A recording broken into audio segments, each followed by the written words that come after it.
Well, welcome in on a Monday morning. Bill Gunner, Preston Thorne, Jen Jensen, fresh off just a great overall weekend. And we get you set now for what will be Father's Day weekend, the U.S. Open coming up, the College World Series, NBA Finals. Preston Thorne continuing to roll around. Do we have a series?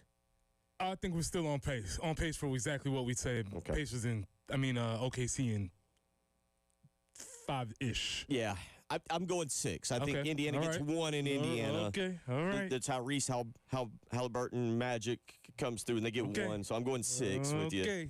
But last night played out without the comeback that we thought. Yeah, it looked exactly like game 1 without the comeback. It was the same thing that we saw. And we just keep playing that same clip over and over again. Oh, yeah, you have that. We have that, but ours is better. And it just keeps going on and on and on and on. So, yeah, OKC's very good if you didn't know. Shea, SGA, another great game. I heard some ridiculous stats for what he's done in his first 2 games. Again, starting to hear these magical names. Jordan, Bird, LeBron, SGA.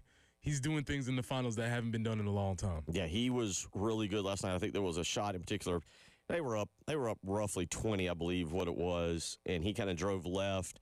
Looked like he got kind of caught, kind of stuck, and just kind of maneuvered himself and hit a fadeaway. And I was like, bedtime. Bedtime for the Pacers, bedtime for me. For everybody. And they roll on last night, 123-107 in that ball game. But a lot of we'll see where it goes. We'll see if Indiana able to maybe turn the tables a little bit now as they'll go back to Indiana and do that. NHL playoffs tonight as well. We'll get into that for a few minutes as it's actually turned into a pretty good series and a big game tonight.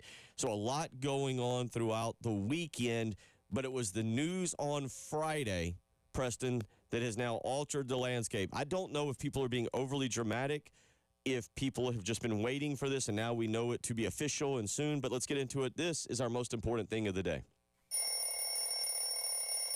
Now, on the early game, let's kick off the show with the MITs, the most important things on the game.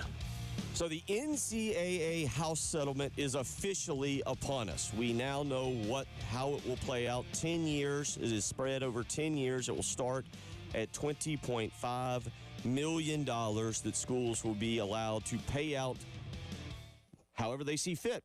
And that's where it starts for me. We all wanted to come in and not discuss this with you and do it on air so that we could get each other's reaction and play off of that. That's where it starts for me. $20.5 million. You want to put $20.5 million into football? Knock yourself out. You want to go 10 to football and 10.5 to basketball? Knock yourself out.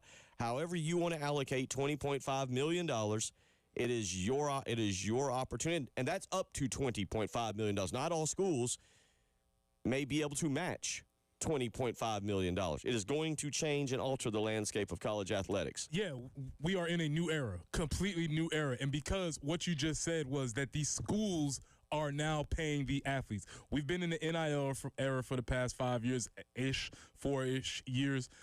But that was when the collectives were paying the athletes, and the schools took their hands off. They said, well, I don't know anything about this. You're going to have to go see that guy to see this guy. Go around the corner. He'll hit you up. It'll be a deal. It won't be a deal. You'll be taught. No.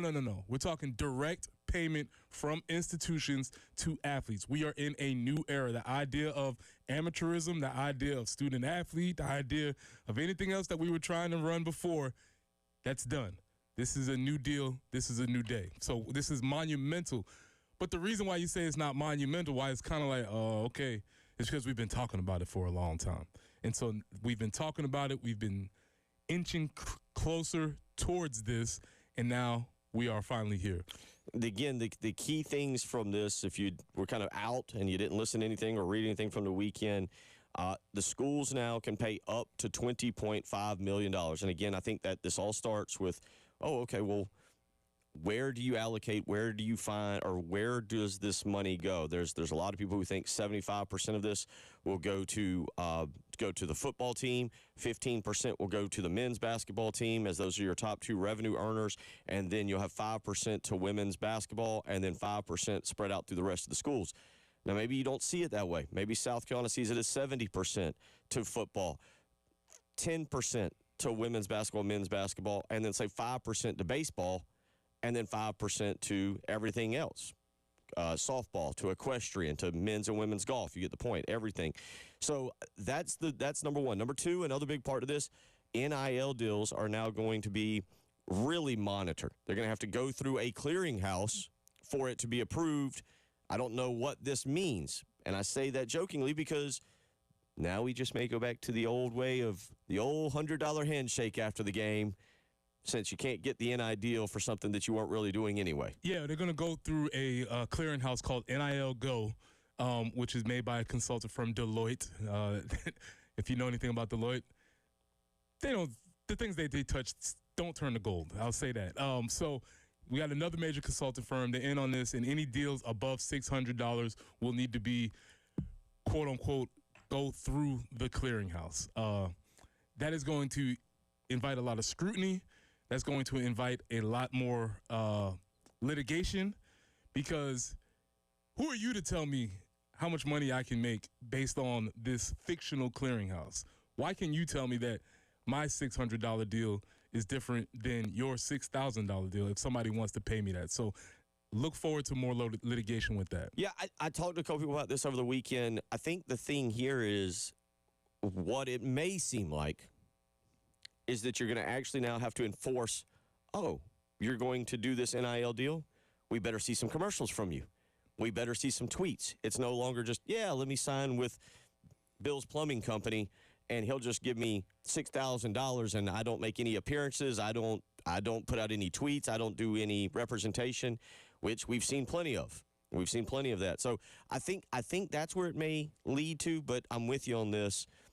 That's going to be the Pandora's box that we open next. Oh, as you just said, how are you determining what my worth is and what my worth is not and what I'm actually doing? I want Preston Thorne to come to my child's birthday party, and I want to pay him $25,000 because my son really likes this roly-poly defensive tackle, and he wants him to come to his party. How can you tell me that I can't do that? You can't. Good point. It's tough. I don't understand how you. I don't understand how you do it. Preston showed up to the party.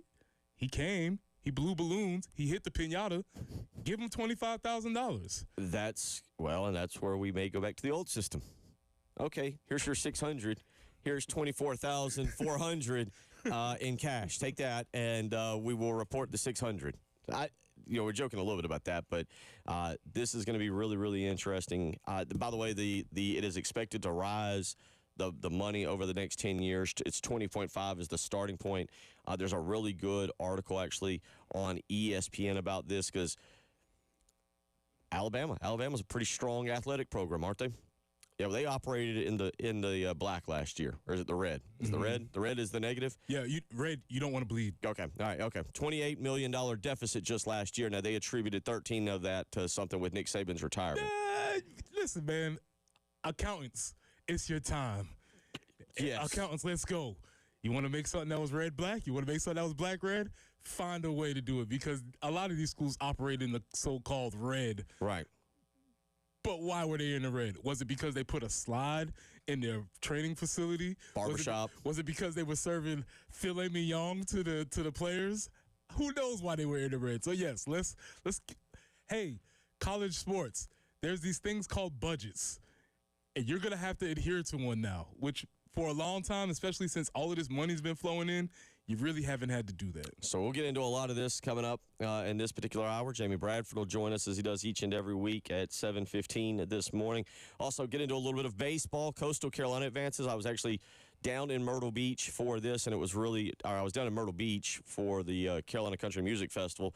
Obviously, they were playing at Auburn, so I was not down there for the actual baseball. But we will have Coach Kevin Schnall on tomorrow morning at 8:30, fresh off his celebration. He'll join us to talk about the excitement of going back to the College World Series for the Chanticleers and for himself. The first year he went back to Coastal, he promptly won a national championship with Gary Gilmore, and then they go to Auburn and get the sweep this weekend, and really cool for them. So we'll talk about that. But it was fun being down there to see the celebration from their students. That's their sport. Coastal Carolina's got a baseball program that matches up with the baseball programs here in the state, all of them, South Carolina, Clemson, and they and right now they're better than both. I was going to say, I think you're being kind. Yeah, right now they're At better least than to us. Yeah, they're better than both. So a lot of fun down there. We'll talk about that this morning as well. It is finally official. Aaron Rodgers has finally found his team, Preston. I guess he has to show up to camp first. We take everything with Aaron Rodgers with a grain of salt. He has to show up. He has to put on the pads. He will be wearing number 8, not number 12, because Terry Bradshaw is like, go chew bark, I believe, was Terry Bradshaw. That was a direct quote. So we'll see how that goes. But yes, Aaron Rodgers is almost officially a Steeler. So we'll get into that as well. A lot to do this morning. If you want to be a part of the program, 803-404-6100. That's how you can weigh in. Again, 803-404-6100. You're listening to Preston Thorne, Bill Gunner, Jen Jensen. Happy Monday to you. It is the early game.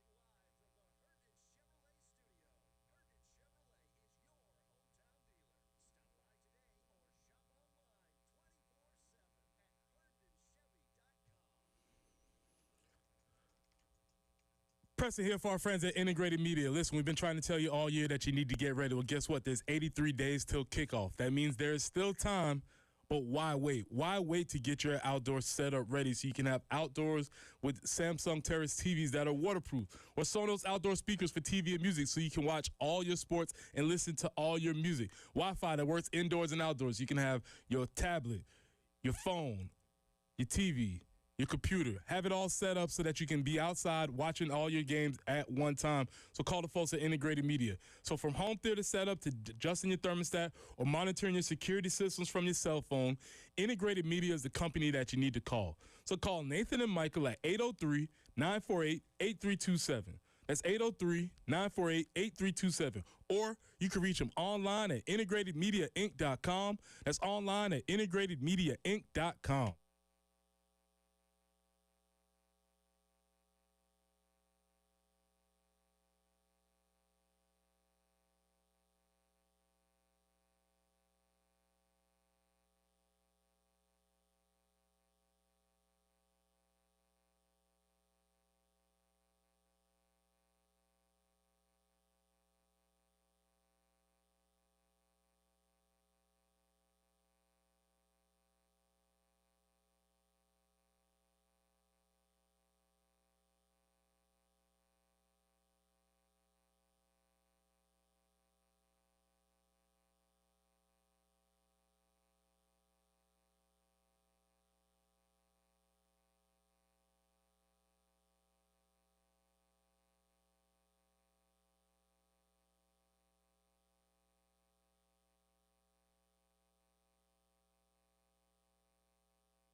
No real accidents to speak of this morning. Great news there. Hope it starts out well. Had kind of a crazy day yesterday morning for sure.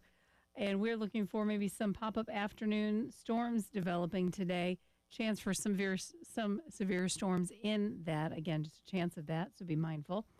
Tonight, maybe a thunder shower. Today's high, 89. Tomorrow, we'll get some late-day storms, high of 88. Clouds, and 91 for your Wednesday. But right now, starting off the morning, 73 on 107.5 The Game.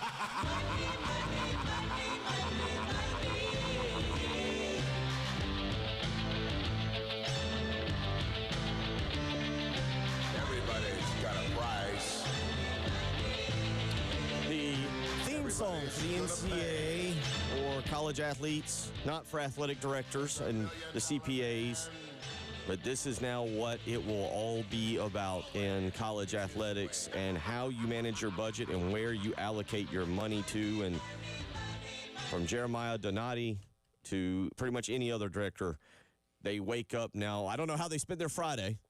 I don't know how they spent their Friday when all this went down, but they wake up now to a brand new world that they've got to be prepared for, Preston. Yeah, what an odd time to drop. I mean, talk about the Friday news dump. Like, oh, yeah, the thing that's going to change college athletics forever, let's drop it on a Friday evening.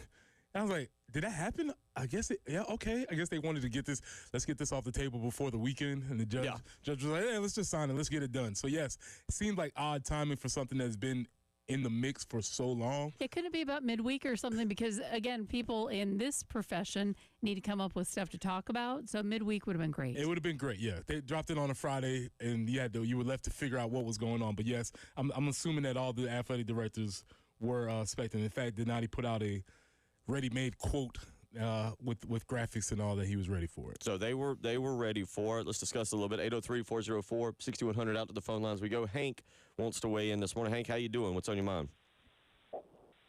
Yeah, I'm doing fine. I think with it's interesting with this coming out that I think for the NIL, it's going to be something that's addressed more so, I would think, with these guys that were the high-end earners before. Because I saw a tweet, I don't know if saw it from the weekend, it was like a tweet from, I thought it was the Gamecock basketball account, men's basketball account, but I'm not sure, for somebody that was saying, hey, if you want to help these guys with NIL, and it listed all the new guys coming into the program with their Twitter accounts. It says go and follow them and tell your friends to follow them on their social media account. And I think the impetus behind it was kind of like what you see if you ever follow the girls' accounts that do a lot of NIL with the women's basketball. And it's the fact that and you go back to the law where if you have so many followers, like you do with YouTube and Instagram and stuff they do now, per follower they give you an evaluation on what you would get for a post per follower. And then when you're putting in a deal, they kind of calculate it. You know, I saw one school, it's like something like a person so popular, they're like at $3.18 a follower or something like that. Crazy. And then they do deals in their off days in their rooms, and they post their account and they put stuff on their Twitter account. So I think it's just kind of reining the NIL back into something that you can quantify and prove instead of, like you said before, those secret deals. Where it's just you're getting all this money, but nobody's seen you on a commercial, nobody's heard you, you don't seem like you're posting on your account, stuff like that. Yeah, that's kind of what I'm talking about in terms of what they're going to try and monitor. I don't know how many players that will actually entail, but it is something that becomes, I think, the next big question about how all this will shake out for this settlement for schools, and kind of like you said, how players are going to be like, well, wait a minute, I'm doing the same thing that guy's doing. he was allowed to do it. I'm not. What's the difference here? So there was a gold rush of folks who were signing deals, and going back to another part of my bad sports weekend, Texas Tech Red Raiders took an L. But obviously there was a lot of conversation about Najee Kennedy. She was obviously handsomely paid through NIL purposes. And if you notice, she re-signed her deal prior to this settlement. And a lot of deals were signed prior to this settlement because those are going to be grandfathered in, and they're not going to be evaluated through this new system. So she was able to continue making her money. And what you saw was a lot of lawyers and a lot of folks rushing to get deals signed before this evaluation system was going to go in place. And a lot of them have gotten it done. But now, again, it goes back to where does the NCAA go from here? And, Jen, this is going to be clip number 6. This is Paul Feinbaum essentially sounding the alarm for the NCAA. Your time is up. Jay, I couldn't help but think back about 10 years ago when Mark Emmert, then the president of the NCAA, essentially said college athletes will be paid over my dead body. He's still alive, but the NCAA is dead. It may still be in existence. We're still having tournaments such as the Women's World Series and the men's baseball. But the NCAA, as we know it, is gone.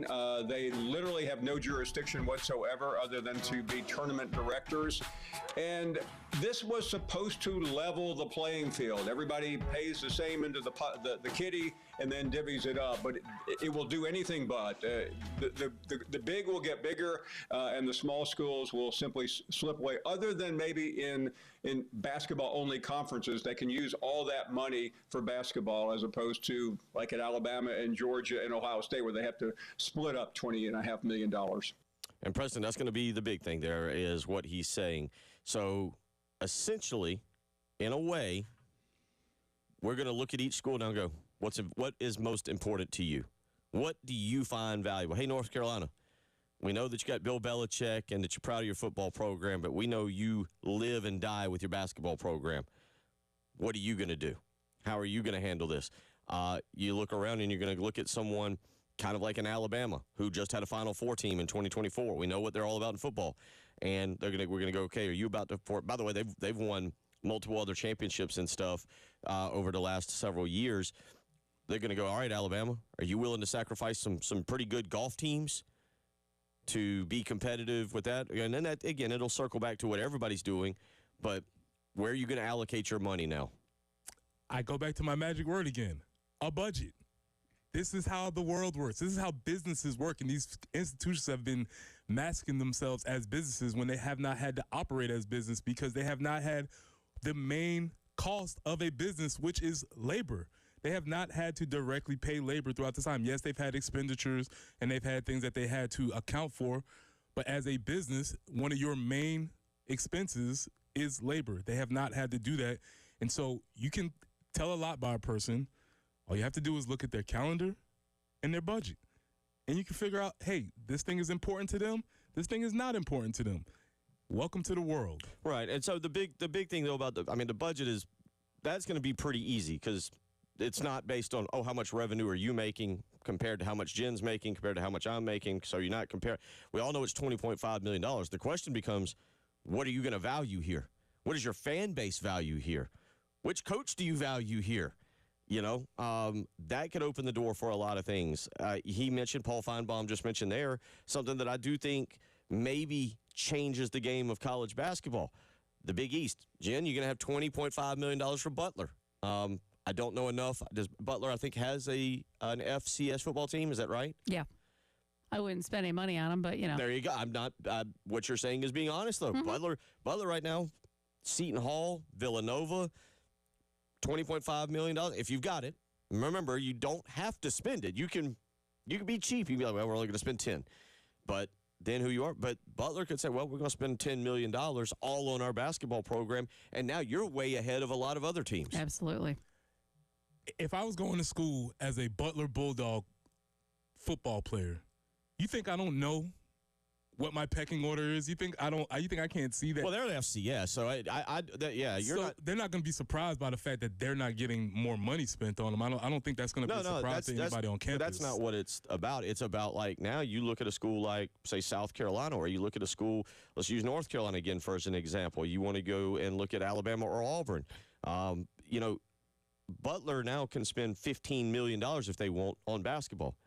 Auburn Alabama or South Carolina might say, well, we're only spending 5. And so now you've got $15 million to 5. Yeah, I'm with you on that. The football players at Butler are like, oh, man, probably at the wrong school now. I wonder if we can transfer up. I probably could have made the Butler football team. Yeah, okay. Or they're just, it sounds like something off of the Water Boy the way you're making them sound there at the beginning. And they're not that terrible. But, yeah, that was never the thing that, like the football games, basketball games, clearly kind of were a big deal. Football, right. Yeah, not so much. I mean, I'll give you another example. Connecticut, who's obviously very good. Is Connecticut going to look at their football program and be like, yeah, you're getting 75%? Are they going to look at their basketball program? And not every school is going to be able to do that. So basketball is the one that could be changed, dramatically, because you could see kind of the northeastern schools or the ones that are truly dedicated to basketball getting a bit of an advantage when it comes to recruiting, because they're going to say, hey, we got $15 million to allocate. They only got 5. Mm-hmm. Yeah, that could be a thing, and the labor market will move towards where they will be able to make more money, and that's. I hear the institutions sort of starting to say like, hey, they might have more of an advantage of us when all of these programs have already had advantages, and now they're just sort of the playing field has maybe been tilted, leveled, however you want to say it, and the labor will flow where the money is. Right. And so that's where I think the basketball side of it. Look, if South Carolina, ACC, most ACC, all SEC teams. It'll be interesting to see where schools in the Big 12 try to allocate their money.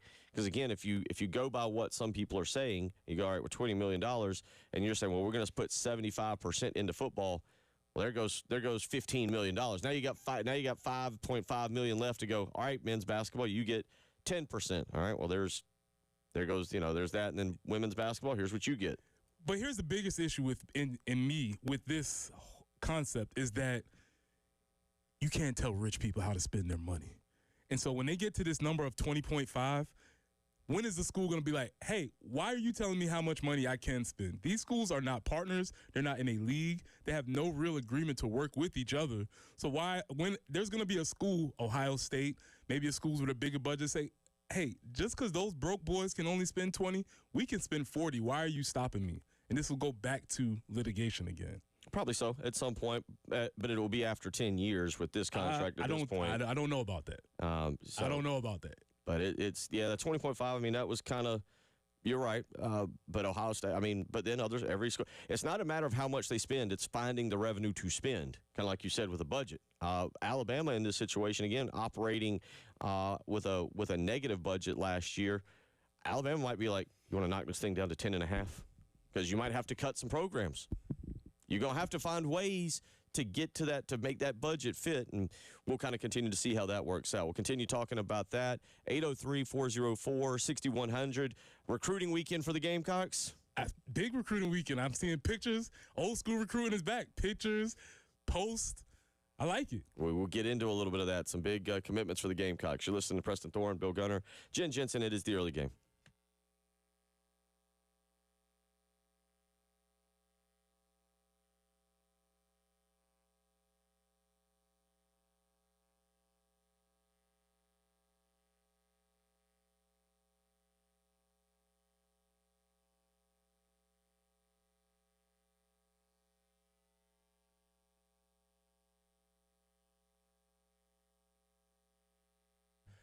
Hey, this is Preston for Midlands Landscaping and Lawns. And owner Paul Romestein wants to remind you all that this is the time for fire ants. And you need to get your lawn ready because you don't want your kids, you don't want your pets, you don't want anybody out there playing outside, enjoying the summer, and worrying about fire ants. So the time is now. If you got mounds popping up in your lawns, get their new treatment program. It's fast, effective, and safe for your family and pets. Best of all, it's guaranteed to keep fire ants away for a full year.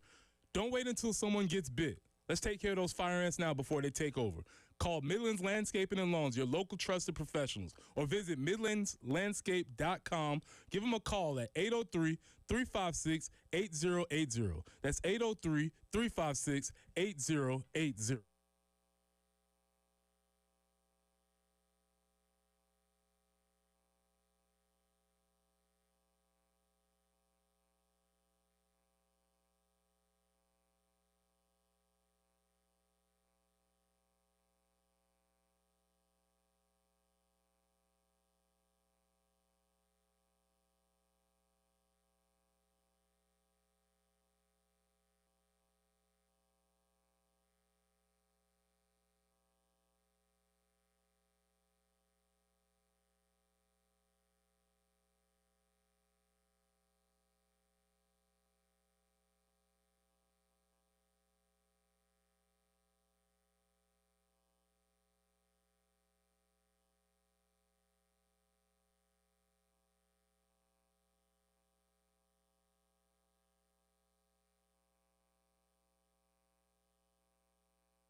We do have an accident to make you aware of this morning. Sparkleberry Lane at Two Notch Road. So caution there.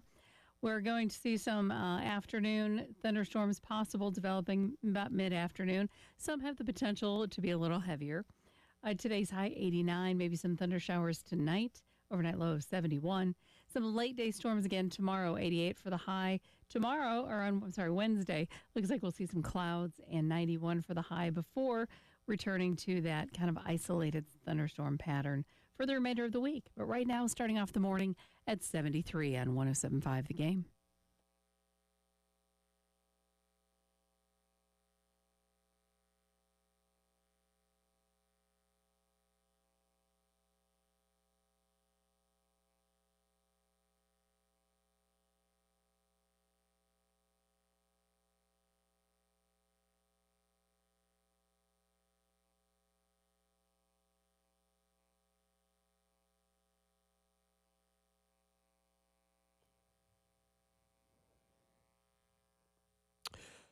.35 as we roll along here on your Monday morning. Bill Gunner, Preston Thorne, Jen Jensen. Hope you had a great weekend, ready to get back into it. Or maybe you're about to head on vacation, whatever it may be. Hope you're doing well this week. Had a great weekend, doing well this morning. One guy doing, I think, fairly well. Well to fairly well, maybe extremely well. Shane Beamer, fresh off of a recruiting weekend. Preston Thorne, that you say reminded you of old school. Old school. I saw some pictures posted. I saw a new swag corner, I guess, where they're taking these new portraits. I saw Mike Shula doing the Shador Sanders move with Landon Duckworth, putting up their watches. So, hey, man, old school recruiting is back, and it seems like they're doing pretty well. Did you have any old school pictures showing the watches with Charlie Strong? Was it Paul Lounsbury? My recruiting coaches were Charlie Strong and Buddy Pugh. Nah, old school guys. Don't think that was gonna be in their mix very much. The big news of the weekend: South Carolina lands 2 commitments out of the weekend. May also land a commitment today. I'll tell you about that in just a second. But the Gamecocks pick up a 4-star defensive lineman, Aiden Harris, out of Matthews, North Carolina, Weddington High School. 6'3.5", 245 pounds. He becomes the second highest ranked player in this class in particular. He's the number 76 overall prospect in the class, number 11 defensive line prospect, number 6 prospect in the state of North Carolina. Had some very nice offers for him, Ohio State being one of them, Notre Dame, Auburn also in there. So they pick him up, and that's a position that you want to see Travian Robertson utilize what just occurred, especially on the interior of the defensive line. Hey, look at Tonka Hemingway. Look at what we did with T.J. Sanders. Look at Alex Huntley and the career he had. We'll see what he goes on to do and go on to the recruiting trail and sell that. Well, when I was reading, especially said about this particular player because he's quote-unquote undersized just in weight. Obviously, he has the height. He's 6'3", recruiting measurements, which will, we'll see what that end up being 6'1.5". We'll see what that looks like. I too was 6'2" at one point. But he's just gonna put on some weight. Obviously, get in the training program, eat his peanut butter and jelly sandwiches, and he's gonna put on the weight. But when you see these guys like Tonka, who was quote unquote undersized, or TJ, who was a basketball player, you're not scared to recruit guys in those molds because you know Travian can get those guys ready to play. So this seems like a excellent fit. And when you see a guy go in the 4th round, you see another guy go in the 5th round from that position, by this coach, you start saying, okay, maybe I can do that. Yeah, the other commitment for the weekend is Aiden's brother, Andrew Harris, I've seen different ideas on where he could end up playing. Linebacker is kind of the early thought, but 6'2", 235. And the reason I say that is because 235, the days of your 235, 240, 245-pound linebacker, you better be extremely agile and athletic, much like Demetrius Knight was. Yeah, that's going to be that position is going the way of the dodo bird or the fullback, however you want to say it. But they are becoming more and more extinct. But I think you buried the lead here. They're brothers. Right. They're not just brothers. What do we do? What do you mean, what do we do? Twins. Twins. I think they're twins. They're twins. They're not just brothers. I think I read that they are twins. Now, I don't know whether they're identical or how those all work, but I Unless do they believe. took completely different pictures. I'm not seeing the identical Okay, here. Well, all they right. could be fraternal. Fraternal twins, yeah. So this is not just brothers; they're twins. So they join a long line of guys who So have they're going to twins. think alike, or that, that'll be interesting. I don't know how this works. I don't know whether they both decided to make the commitment at the same time, or it was like, hey, this the lead twin or whatever. Obviously, I played with the Lindsay twins who were here at the same time. And then we had Jap and Cap. So they joined. We're still in the 6 o'clock hours. Are you still able to tell some Lindsay boy stories? No, no. Those dudes came from Alabama, kicking and screaming at every turn. But yes, I played with a set of twins, and so that was always fun. And then Jap and Cap. So yeah, not just brothers, but twins. Yeah, they were going to play together. That's why certain teams. That was the thing that was done. That was decided. So, but now the question is, and you mentioned you play.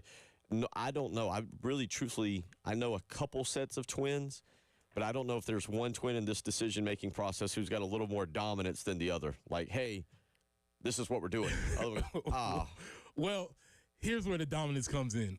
I don't know if one's a 4-star and one's a 3-star or how they're rated. Yeah, did you answer your question? Yes. Okay. Aiden is the much higher rated That's one. probably where the dominance comes in. He's going to make the choice, and then the twin is coming along. That doesn't not necessarily mean that's how they'll play, because things can turn out in different styles. Even when you talk about Jasper and Casper, very similar, right? You had one guy who was sort of the big hulking presence in the middle, and then you had the other player who was sort of built in, but they were fantastic players, and they both were very good at the time. So we'll see how that plays out. But yes, the twin is the really interesting thing. Not that they're brothers, the twins. Okay.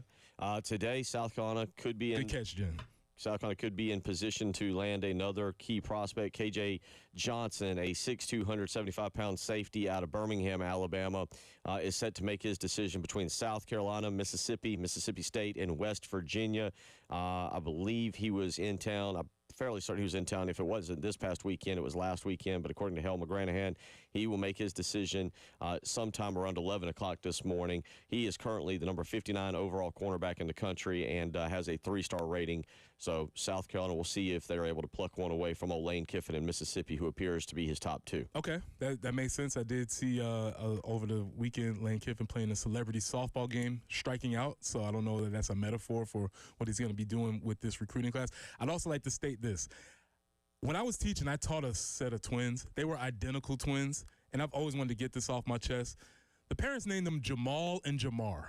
Yeah, that's not fair. It was to anybody involved. It was ridiculous, and they were identical twins, and they were Jamal and Jamar, and I had them in the same class, and there was no chance. Yeah, and so parents, I don't know if you think it was cute, but don't make it tough on yourself. Name your twins totally different. Because otherwise you're going to have to paint their nails or something to help us out. Yeah, you got to do something. 803-404-6100. We'll come back, wrap up our number 1 here, and get into a few different things. You're listening to Preston Thorne, Bill Gunner, Jen Jensen. It is the early game.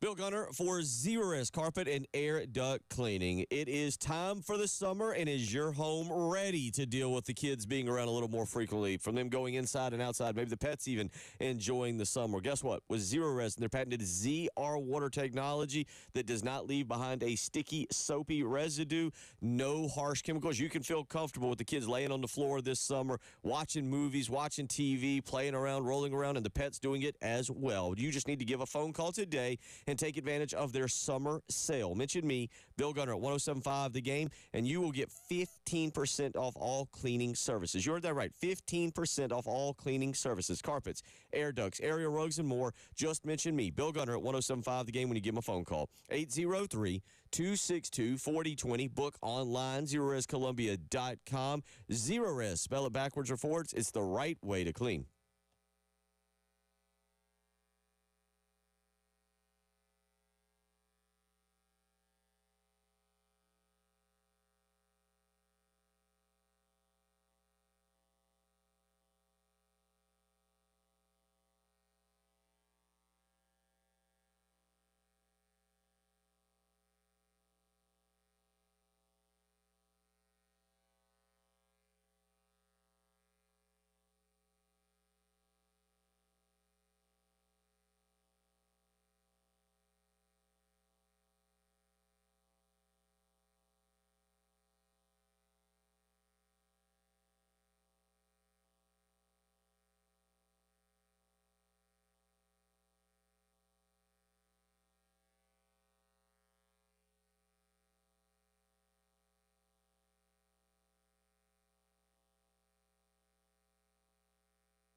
6:49 as we roll along here on your Monday morning, getting you up and getting you going off of a really, really great weekend for sports. And Preston, I know you had mentioned it in the rundown at one point. I don't see it there, or maybe I'm just missing it. But I spoke of Coastal Carolina, spoke of the NBA. Baseball, by the way, across the board, we will highlight Coastal, but baseball across the board was really good. Some really, really fantastic games. NHL was very solid. And then yesterday on my timeline, tennis, the French Open, seemed to take center stage. Yeah. From everything I read, greatest match ever. Tremendous match, 5.5 hours, I believe it was. Yeah, I didn't see it. Did not see it. I saw it. That's what social media was good for. I saw all the reactions to it. But also after 5 hours, I think I would have tapped out. So I'm not sure how long your stamina is lasted for that. But this is important for tennis because all of the greats are retiring. You're coming into a new era, and so to have a new a new rivalry start to set place is good for tennis. 5 hours, 29 minutes. Yeah. Longest French Open men's final in the Open era and the second longest men's Grand Slam final ever. 803-404-6100. Can you watch any sport for 5 hours and 29 minutes? Is it even a sport if it lasts that long? I don't know what's going on. Yes, here. it is a sport at that point because now it's survival. I was going to say, that sounds more like survival than sport. Sport ends in about 3.5 hours. For another 2, you're in survival mode at that. And I'm not sure you're not in survival mode if you're a fan of it trying to get through it. Yeah, the neck from going side to side and watching the volleys go, you just the back and forth. I could definitely see that being a long range thing if you were in for it. But everybody said it was one of the greatest matches ever, a modern classic for sure. Carlos Alcaraz, you mentioned it, is becoming the star of the sport. That was his now 5th Grand Slam, I believe, is what it was for him. And just 22 years of age, pretty solid player who has got a nice career lined up in front of him. And as you mentioned, I think can't say that I know enough about it, but I believe is developing a nice little line of rivals that should be able to help the sport. Again, because my first real experience with tennis was Wimbledon, I'll probably get it more into that in a few weeks. Oh, yeah, I put on Wake Me Up when Wimbledon comes around. French is cool. I always kind of felt like, okay, Nadal, I know you win in the French, but Clay, kind of a gimmick. I don't know. You just slide around and hit the ball, and you have to have special ways that you slide your feet in. I mean, it's cool, but wake me up when we play on grass. So you had the tennis this weekend, and Coco Gauff, first American woman to win since Serena about 10 years ago. Yeah, and that was really cool that obviously that she was playing against a French woman, and so they were cheering for the French woman, their countrywoman, as they should. But Coco shut them down. So yes, congratulations to Coco. And she's good. She's fun to follow. She is. She's only 21. I think something like that. So she's living up to the promise, and you kind of think her name's been around for a while. It has. Now she's starting to come into her own. Yeah. Racing yesterday, Jen. Did we get much into the race there? Yeah, it was a good race. I mean, it was I will admit I did not see it yesterday, so I didn't know how. Oh, yeah, it went down to fuel mileage, and there was a big battle. Hamlin ended up winning. Byron ran out of gas. So overall, it was a really good race. It was a great. Did I have Hamlin? I don't have my sheet in front of me. Okay. Way to pay attention. So anyway, pool party for somebody yesterday. We didn't have a TV. I gotcha. But overall, it was a good race. Michigan puts on one heck of a show. So those were you had the French Open, you had NASCAR yesterday, but again, we'll get into it coming up the next hour with Jamie Bradford. Coastal Carolina, again, reminder, coming up tomorrow at 8:30 a.m., Kevin Schnall will join us to talk. Tony Annan will be in, by the way, as a lot of news out of Tottenham as well. We mentioned a good weekend, not so much for the now former head coach of the Tottenham Hotspurs. Yeah, that's bad. To me, they need to give him time. We talked about this. When do you fire a coach? I mean, we just won a cup somewhere, somehow, some European cup, which I'm not sure what it means. I mean, granted, they were like 17th in the league, but got in to now they're in the Champions League for this year. Won't be Champions League is top 5, I think.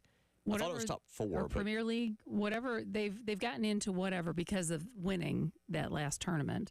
So Well, Tony Annan will join us on we'll get clarification. Wednesday morning at 7:30. We'll go to the expert on that and get that. So we got a busy week ahead Bill, of us. you're burying the lead. Of which one?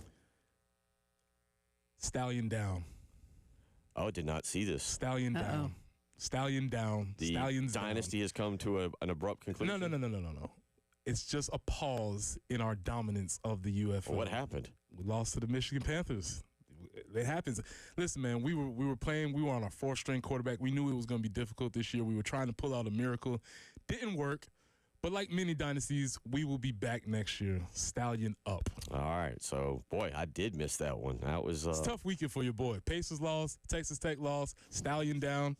Not a great weekend in sports. Not the weekend where everything you touch turned to gold, huh? Nah, not this one. All right. Well, we'll get into a little bit more, get back into the house settlement, Coastal Carolina baseball as well, a little more recruiting coming up in hour number 2. You're listening to the early game.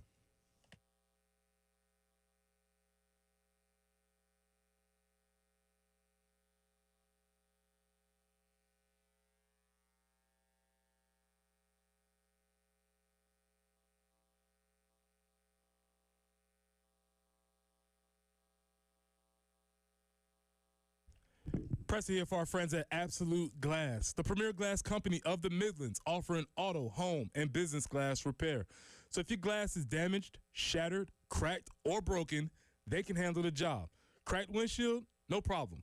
They'll come out to your location and replace it for you, usually for free, and to work directly with the insurance company to take away the headache. That's right. They'll come out to wherever you are. School, home, work, it does not matter. Absolute Glass will come out and take care of the job for you.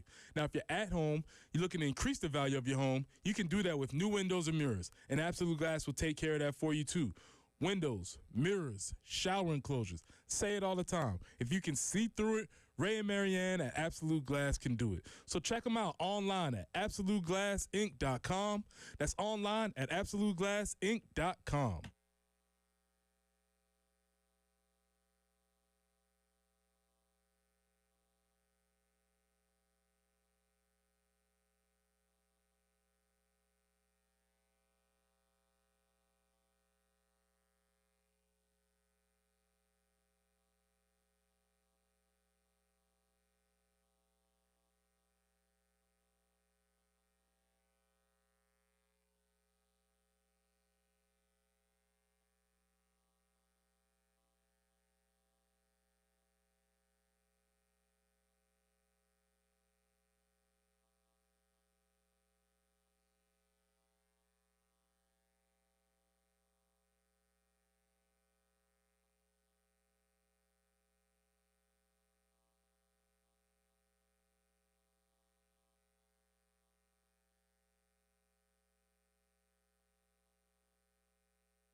Freshly Mill Road at Kennerly Road, an accident there. Also, you'll find one Sparkleberry Lane at Two Notch Road. So a couple areas to be mindful of. And we could see some pop-up thunderstorms this afternoon, maybe rolling into this evening, just an isolated one or so. Today's high 89, 88 tomorrow with some late day storms. Come Wednesday, it'll be 91, partly cloudy, and then back on Thursday, back to that pattern of maybe So isolated thunderstorms here or there, but we're pretty much for the week going to stay in the upper 80s and around 90 degrees. Currently, it's 73 on 107.5 The Game.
A little correction to be made. My mistake in hour number one.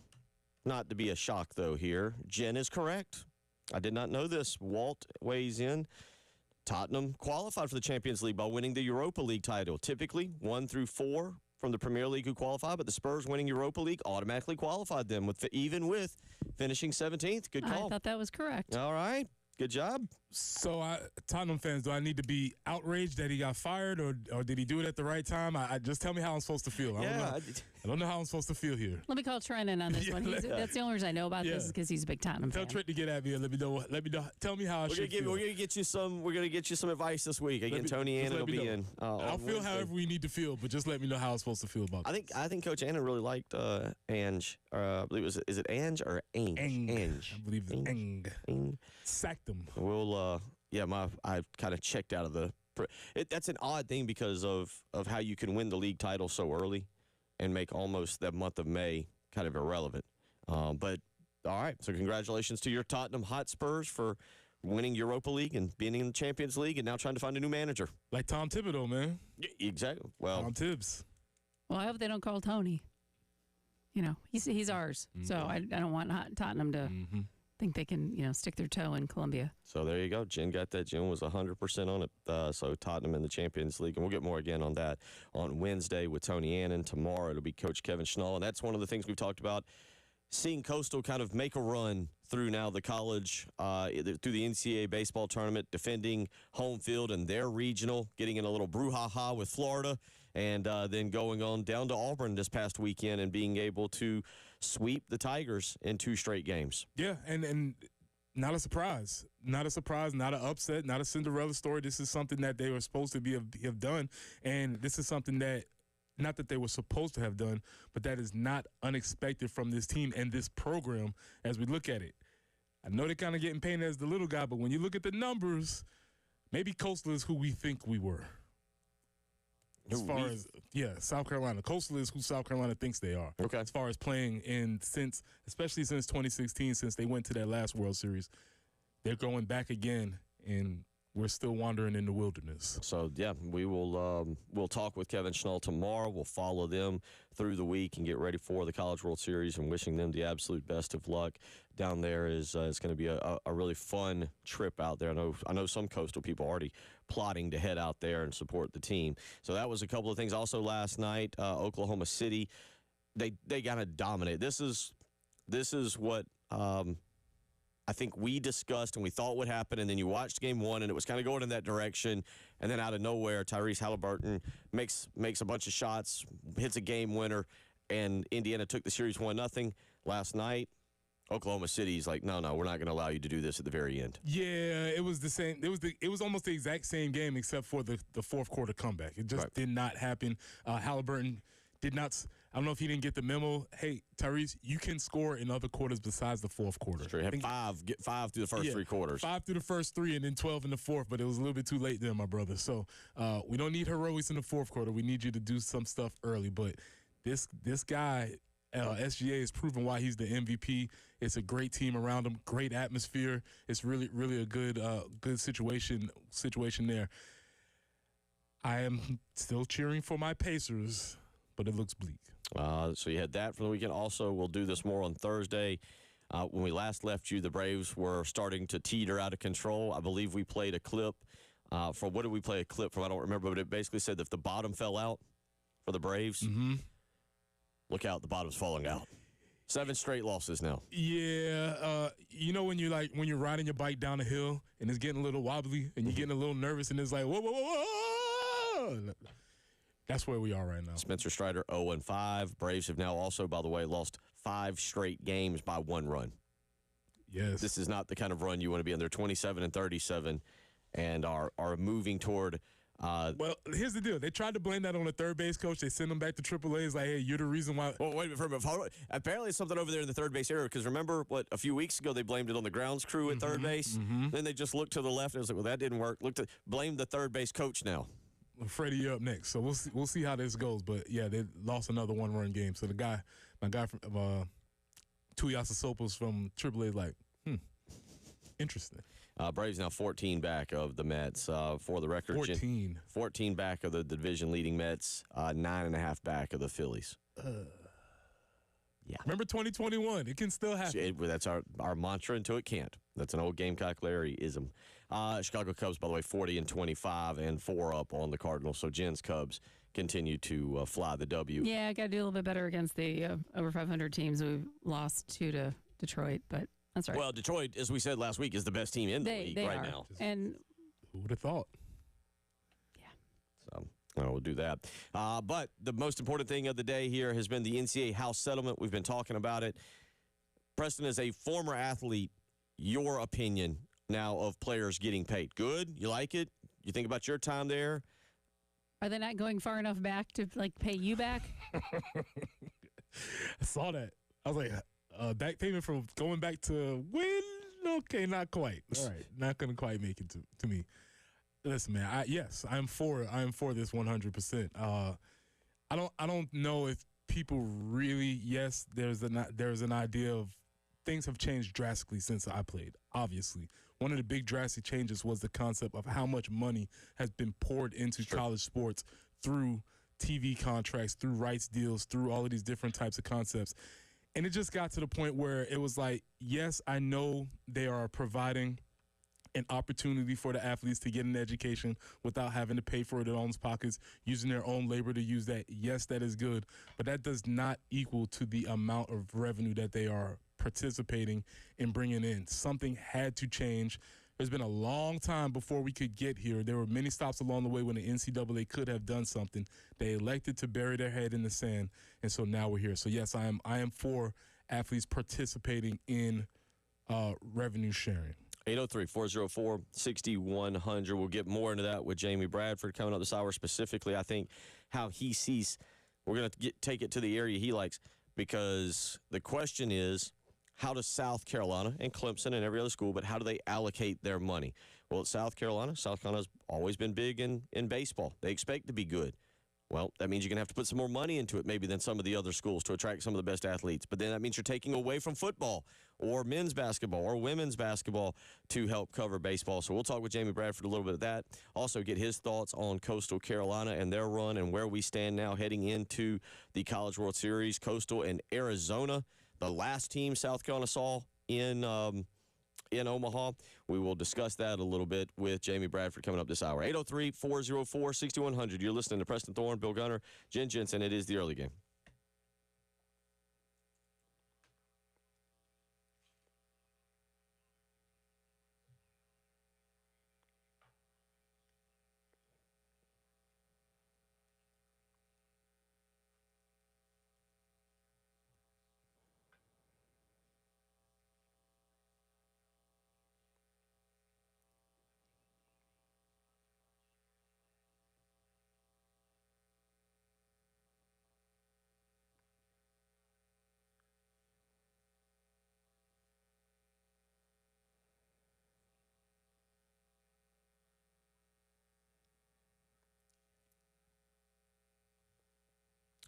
Bill Gunner for the Mortgage Guru, Jacob Crowder and First Palmetto Bank. Let me tell you, I can attest to the fact Jacob is the mortgage guru in this market. He helped me out 5 years ago, did a phenomenal job, and he will do the exact same thing for you. So this summer, if you're looking to build a home, if you're looking to buy a home, or you're looking to refinance your current home, Jacob Crowder is the person you need to call today. 803-719-1005. Speak with him. Tell him what you're looking for. Tell him what your budget should be, and he will work with you to find the right plan, the right interest rate, the right product that can help you achieve that goal. But it starts with a phone call. 803-719-1005. First Palmetto Bank, locally owned and operated right here in the Midlands. So that means Jacob has local decision makers for quick and precise underwriting. So make the phone call today. 803-719-1005. He's the mortgage guru, Jacob Crowder, with First Palmetto Bank.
Freshly Mill at Kennerly Road. There is still an accident they're working this morning. Also, I-20 eastbound at Spears Creek Church Road. That's at exit 82. And Sparkleberry Lane at Two Notch Road also reporting an accident. We're looking for some afternoon storms to pop up, potentially severe. So just be careful of that or mindful and keep your ears open for any extra details. Chance for an isolated thunderstorm tonight. Today's high overall 89. Tomorrow 88 with some late day storms and 91 on Wednesday with some cloudy conditions. Right now holding steady. It's 73 on the early game.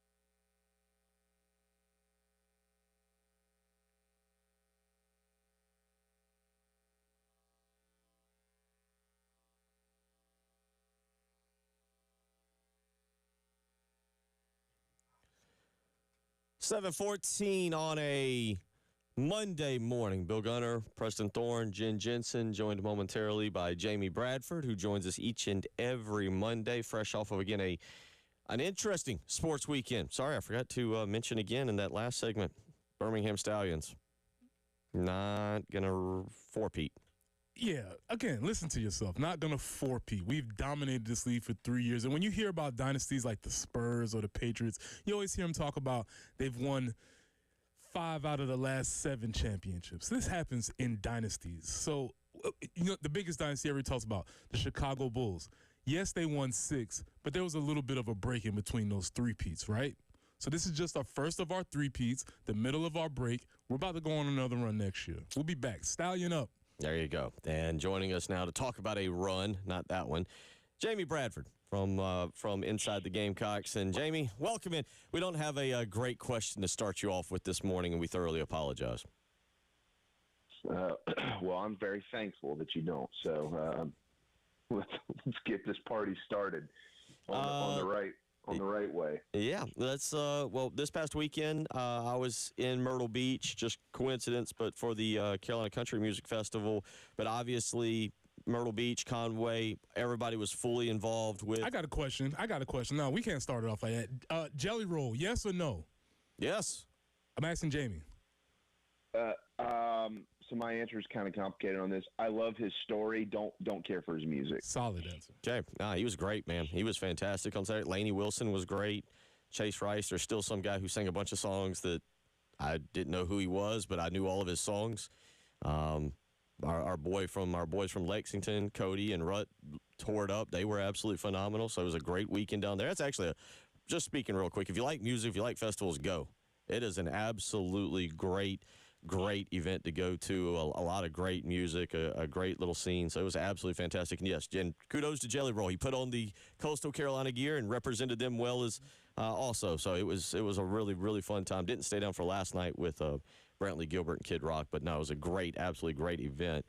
Jamie, though, Coastal Carolina, yeah, look, I mean, this is a really good baseball team that probably we should have paid more attention to during the season. Yeah, well, I mean, I was paying attention to them. I don't know where you were, but yeah, they're loaded. I'm just kidding, Bill. Just relax, man. I know you're paying attention. You're just acting like you weren't. Yeah, they're really good. They're really, really good, and I'm happy for guys that we know. Obviously Chance Miller is tremendous, and he's the athletics director there now. But Matt Williams is their pitching coach, and Matt was here last year. Matt's a wonderful guy. He's an incredible pitching coach. Kevin Schnall waited to get that program. He took over it, and look what he's done with it in year one. And I know that he inherited a bunch of talent, and a lot of times coaches get knocked for that. Hey, you inherited a bunch of talent. You should have done that. But it's not always that easy. It's just not. When you have a change of leadership, there's a lot of things that change with it, and you still have to earn the trust of your players, even though you know that they love you. They've got to trust you, and they certainly have done that this year. So, congratulations to Coastal. I don't know if they'll overcome LSU's 68,000 shots at Rocco's up there in Omaha or not, but at least they get to play there. They will open with Arizona coming up in the opening round. Their side of the bracket features Oregon State and Louisville. The other side, UCLA, LSU, as you just mentioned, and Arkansas knocks off Tennessee, which for South Carolina, at least we want something positive. South Carolina remains the last team to go back-to-back. Yeah. Are we holding on to that one right now? Well, yeah, there's no doubt. There's only 6 teams that have done it in the history of the sport. I mean, regardless of where South Carolina is right now in baseball, they're still one of the greatest programs to ever do it. And yeah, there's that never dies. That never dies. That never goes away. Just one game today. Murray State and Duke will look to figure out who will be the last team into the College World Series. Jamie, besides Coastal, was there a particular series that really drew your attention this weekend? Arkansas, Tennessee was supposed to be really good. You had a couple of the Arizona, North Carolina series was actually really, really good. Louisville, Miami ended up being really good. Louisville won yesterday to advance in that one. But was there, and Preston, I'll come to you with that same question, but was there a series that really caught your attention this weekend outside of Coastal?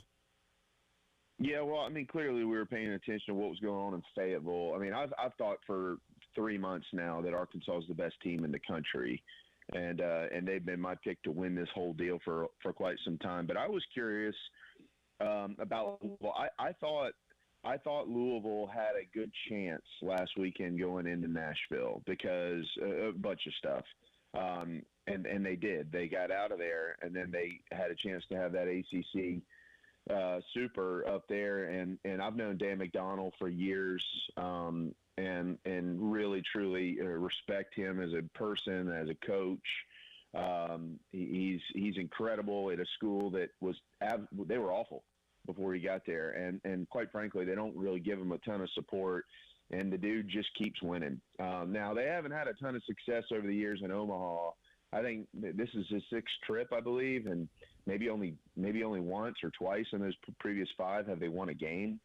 So let's see if they can stick around. They're hot at the right time of the year, and maybe they can run a little bit deeper.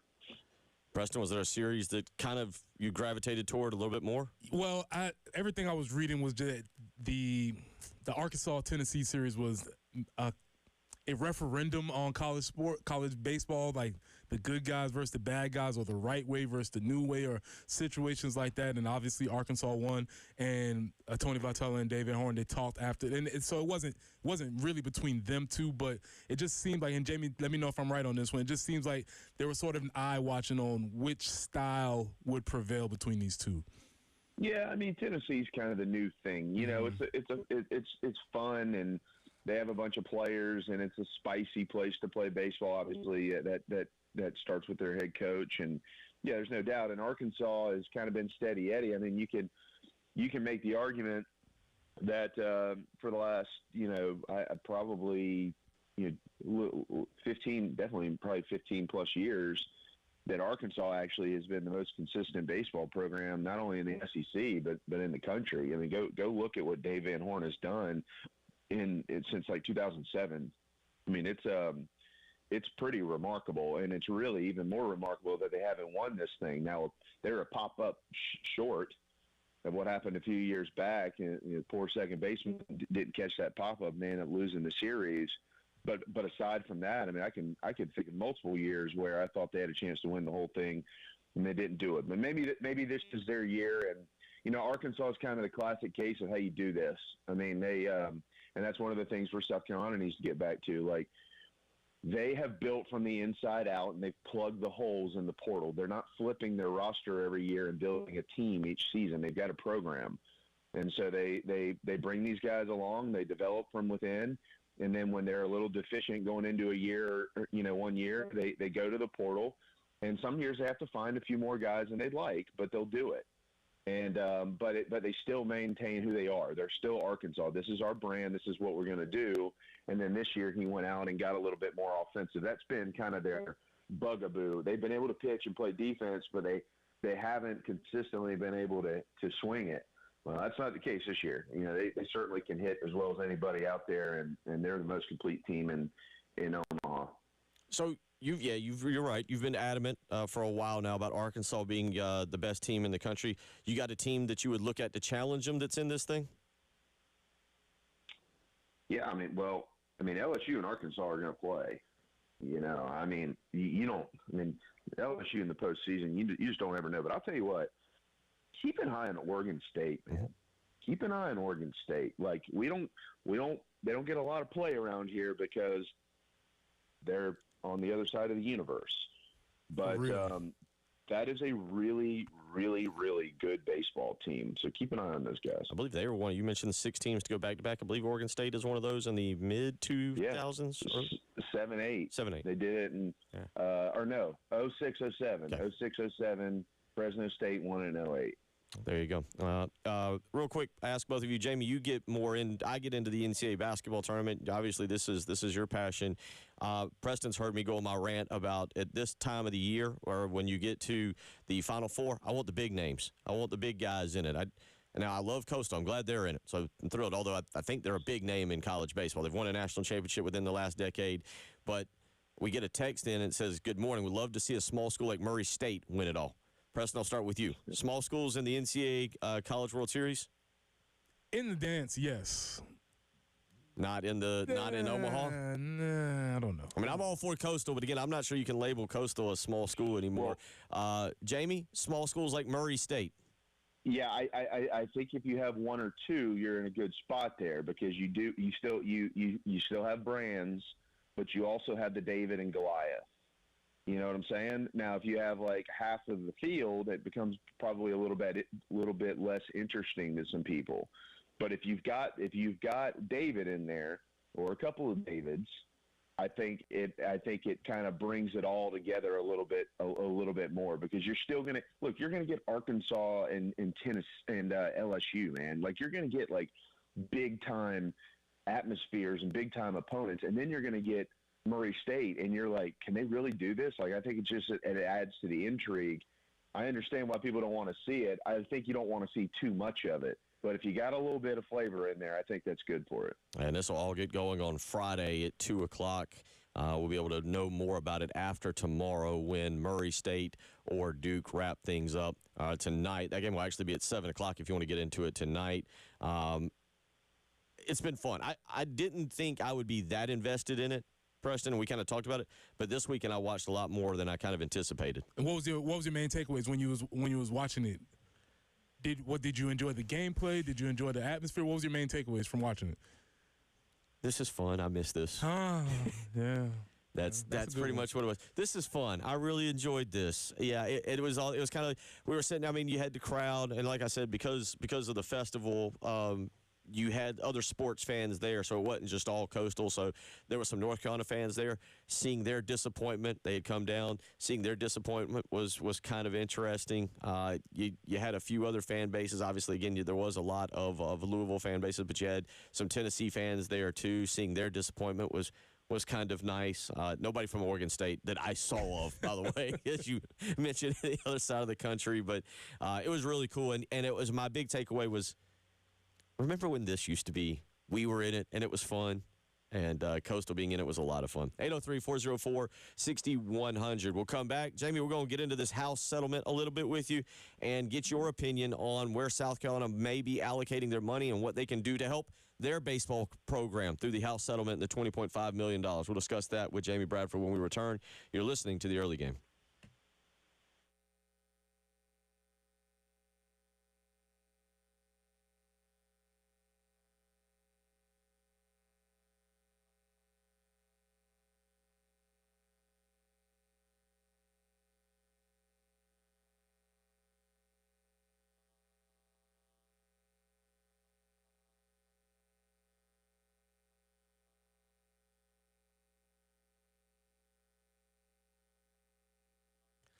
Bill Gunner for Old Timey Meat Market. Look, Father's Day is right in front of us. And I know you always hear me talk about the incredible cuts of meat at Old Timey Meat Market, whether it's a steak, whether it's chicken, pork, maybe you want a delicious piece of salmon. But what you might not know about Old Timey Meat Market is they are an official Traeger grill dealer. That's right. The Lexington store is your official Traeger grill warehouse. You need to go on over there today and check out these incredible Traeger grills. I can tell you right now, you get a fantastic smoker, put some of those great wood chips that they have there. You cannot go wrong smoking some incredible meat from Old Timey Meat Market. So visit one of their 3 locations, the Lexington store, where, of course, you're going to see me, South Congaree, or the Irmo store, and check out not only their incredible selection of meats, the great other sides that they have, whether it's potato casserole or even soups, but you can also check out the incredible Traeger grill. Stop by Old Timey Meat Market today. Tell them Bill Gunner sent you.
Still working some earlier slowdowns. Freshly Mill Road at Kennerly Road. Monticello at I-20. Also I-20 eastbound at Spears Creek Church Road. We also have a report of a tie-up there. Yep, we could see some pop-up afternoon thunderstorms, some potentially heavy this afternoon. Maybe an isolated thunderstorm tonight. Our high today, about 89. Some late-day storms possible tomorrow, 88 for the high, 91 with some clouds on Wednesday, staying in the upper 80s, low around 90 for the remainder of the week. And those chances for pop-up thunderstorms just going to kind of keep popping up. Currently 73 on 107.5 The Game.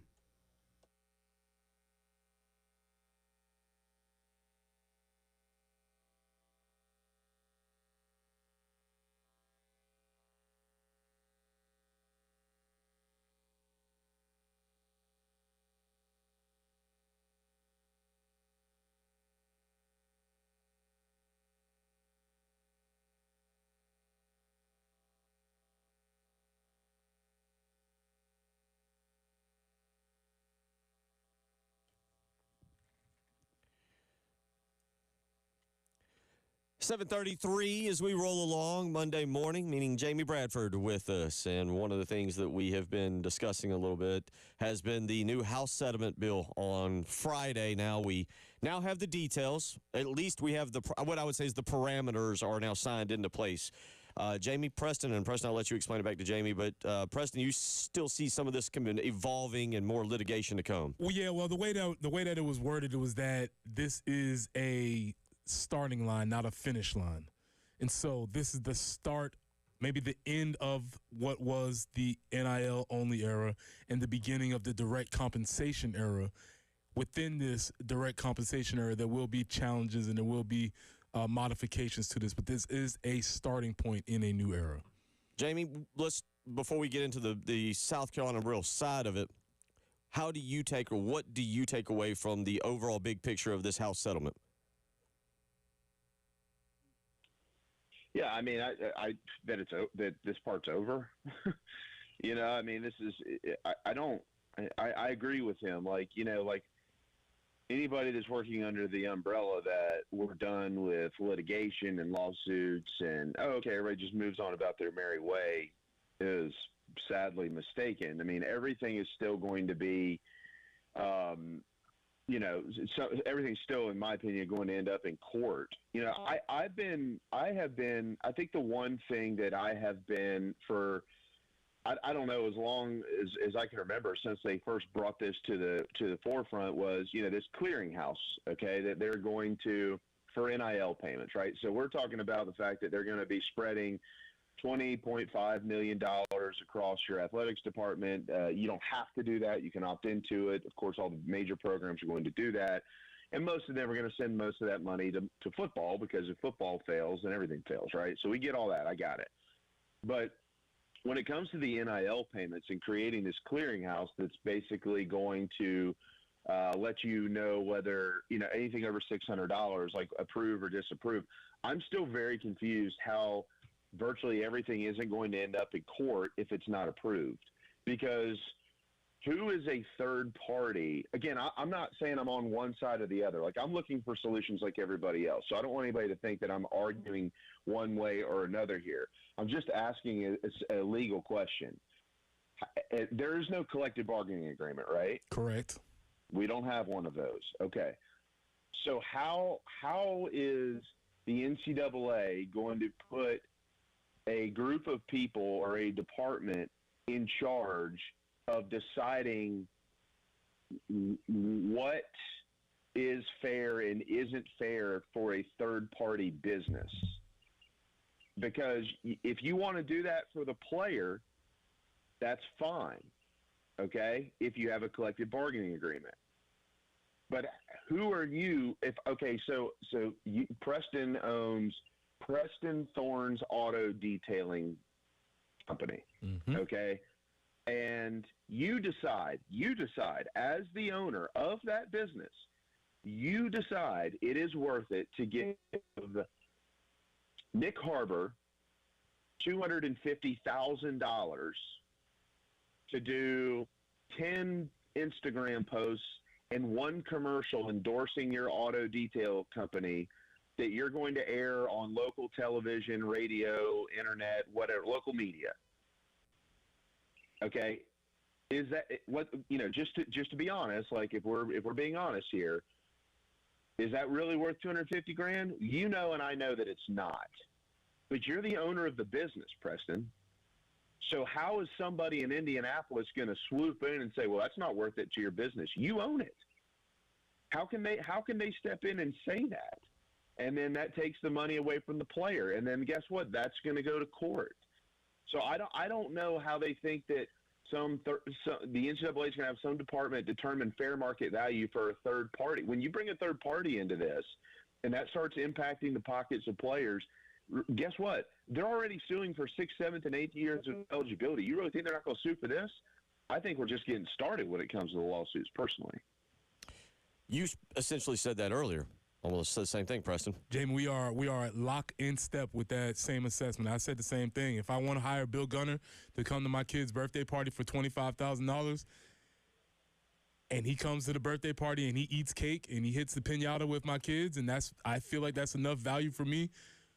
You, as a third party, cannot tell me that is not what I want to do, and you cannot deny Bill Gunner that opportunity to make that money, which is what and I always stress this.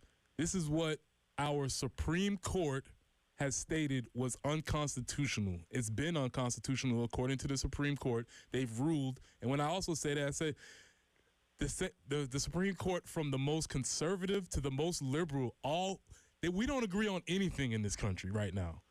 And they all decided on this. They all decided, hey, this has not been right for a long time. And so the idea that they're going to institute this third-party, quote-unquote, objective arbiter, I'm with you, Jamie. I foresee a lot more litigation. So, Jamie, I think then the question becomes: we got a lot to work through. But how do you foresee South Carolina trying to break this up? Because I know they're going to want to fund baseball. Baseball's major around here, but obviously, as you said, you got to fund football because, well, football is kind of the lifeblood of the program. Men's and women's basketball. Number one, what do you think the number is going to be for the majority of what we'll call big-time baseball programs that fund the baseball program? And then what do you think South Carolina has to do with this money to fund the baseball? Yeah, well, let's start with, I believe the number for football is 75%. Am I right on that? That's going to be about the going average is the general expectation at this point right now. Okay, so then you're taking 25% for the rest of your athletics department, and probably about 15% of that's going to go to hoops. Okay, so you're down to 5-10% that's going to go essentially everywhere else. I would imagine, you get to do with it what you want. I would imagine that is a number that's going to be adjusted annually at places like South Carolina and other big-time programs. I mean, if you need more money to go get better players and you have to have a heavy portal here, then you're probably going to be looking around at where you can save it. Now, you're not going to necessarily pull it from kids that you've already given the money to. I'm not saying that, but like when it comes to who's losing players and who's gaining players, and do we have a chance to ship some cash over there from what we've got? And then from there, it's going to be a heavy dose of name, image, and likeness. And all the NIL deals that they set up, I think that they're going to be pushing a lot of that towards baseball and whatever else. Hey, don't forget, softball's pretty good now. They just paid $1 million to pitch in the national championship out in Lubbock, Texas. Now, I would venture a guess if somebody has somewhere near that ability and you could go get her, and that gives Asher Chastain a chance to win a national championship, they might be interested in having that conversation too.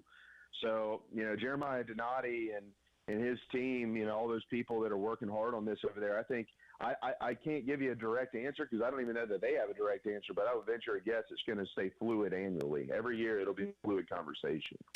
It'll be interesting to see how that, especially as we are in the middle of prime football recruiting season right now for Shane Beamer. Basketball really has got AAU taking place for both Dawn and for Lamont Paris in terms of them having to get out and do a little bit of recruiting. Right now, Jamie, I was kind of looking at a John Whittle article breaking down a little bit some of the newcomers from the transfer portal that South Carolina is bringing in. It's an interesting time. Jeremiah Donati, sorry, your summer no longer a vacation. You at the office every morning with the fun people, the CPAs you got to sit down and discuss with. Well, that's why you hire a guy like Jeremiah, because he's come from this world. He's dealing with numbers, and increasingly you're seeing the old ball coach AD. He doesn't want to do with this stuff. No. So the numbers guys are here now. Hey, and I'll add this too on the third party thing when it comes to the payments and all that. They say that there's a formula that determines fair market value. Nobody has seen this formula. Why have we not seen the formula? You know what I'm saying? Like, how is this going to be determining what everybody's worth and nobody's seen the thing? Like, I don't understand. I'm not saying that I'm like I think some people will hear that and they'll be like, oh yeah, this guy wants to turn them all into employees. No, I don't mean that. I'm not. I don't know the answer. All I'm saying is I foresee a bunch of problems down the road, and if this is the world that we're living in, and somebody wanted to give me a bunch of money to do something for their business, and then some formula comes out of left field and says, "Well, you're not worth that," I'd be like, "Okay, I'm going to sue you because this guy says that I am," and I think that's where we're headed. 803-404-6100. We'll come back. We'll wrap things up with Jamie Bradford here. You're listening to Bill Gunner, Preston Thorne, Jen Jensen. Again, Monday morning means Jamie Bradford. It is the early game.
Wrapping up hour number 2 with Jamie Bradford here on a June the 9th as we get set for the final game tonight of the NCAA Regionals, Murray State and Duke. That'll be 7 o'clock. You got NHL tonight also, game 3 for Edmonton and Florida. And other than that, I mean, you got Major League Baseball, but kind of a quiet night across the board, Preston.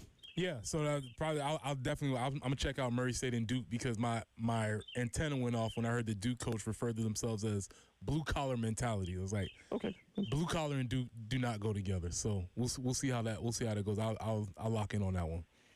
Jamie, something that's taking place now when you go kind of like this is football and baseball and basketball recruiting. And South Carolina has been able to pick up a few different guys in the transfer portal. What can you share with us on some of these guys that Paul Maneri, Monty Lee, Terry Rooney are all bringing in? Yeah, they've been working really, really hard. I would classify this as a good class right now. You know, I'm still very concerned about the future and kind of building that from the ground up. I'd like to see this program return to its roots of signing all the best players in the state of South Carolina and not having to go the transfer portal route every single year to kind of reshape your team. Like, you've got a team, you just need to plug holes. But as far as what transpired with all the guys, and basically every kid that, I think maybe except one, every kid that I thought was going to leave has left. And so, you know, they've gone out and they especially offensively, I think they've really done a nice job.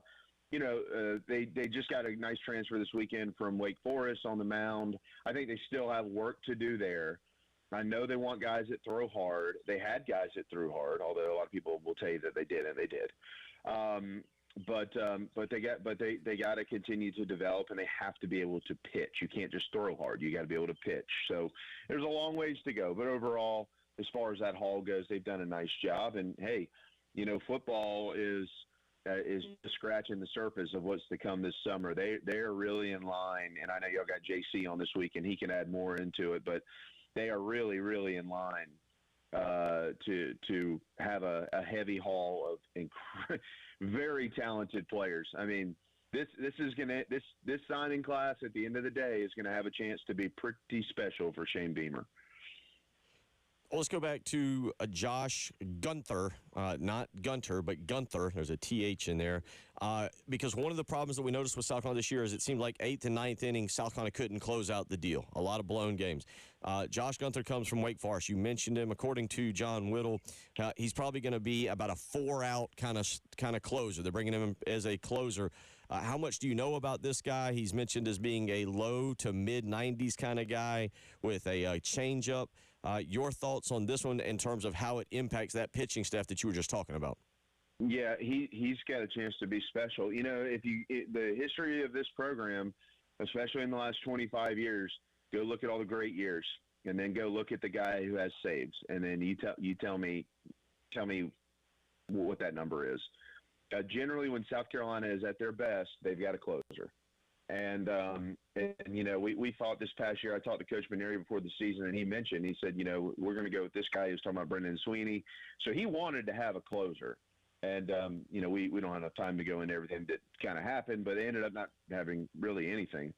And so I think this is the kid who's going to get the first opportunity to do that. And he's got special stuff. You pointed out the changeup.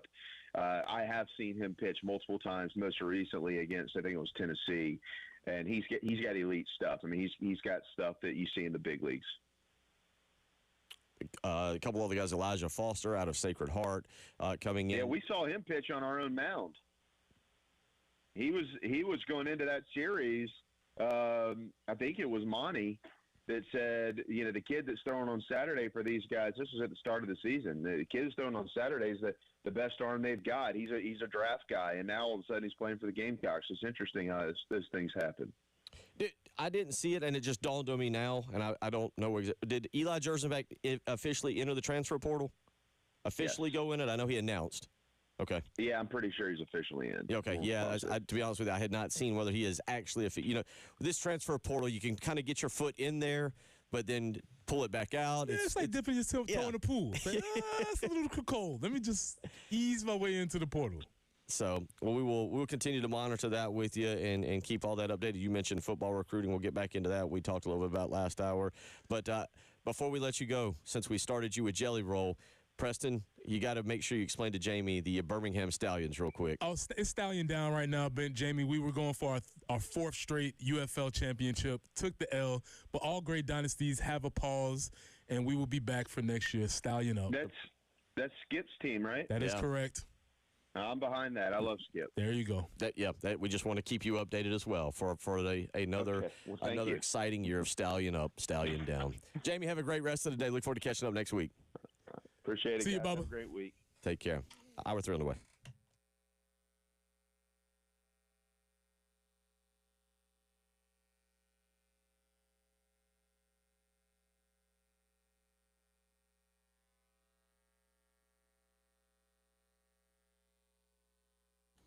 It's Jen for CHW Cabinetry in Lexington. All the demolition we had to do in our kitchen a couple of years ago we had such a great experience with that. They helped us put everything together, got the photorealistic rendering of the kitchen being finished even before it was finished.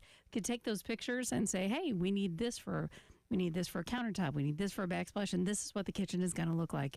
But I'll tell you what, beyond the kitchen, we've used them for a couple bathrooms and had to do some remodeling, change out some cabinetry there, and everything was beautiful. Everything was done just as we had hoped. They can help you out with bathrooms. They can help you out with closets. Maybe you want to get some drawers put in your closet. You want to get rid of some of the wire hanging racks, get some other types of apparatuses to help you out. Get better storage. They can help with all of those things. I encourage you to visit their website to see what all they can do to help you in your home. CHWCabinetry.com. Call them today at 803-520-6837. Be sure to tell them Jen Jensen sent you. CHW Cabinetry, passion from inspiration to installation.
Monticello Road at I-20, still working an earlier tie-up there.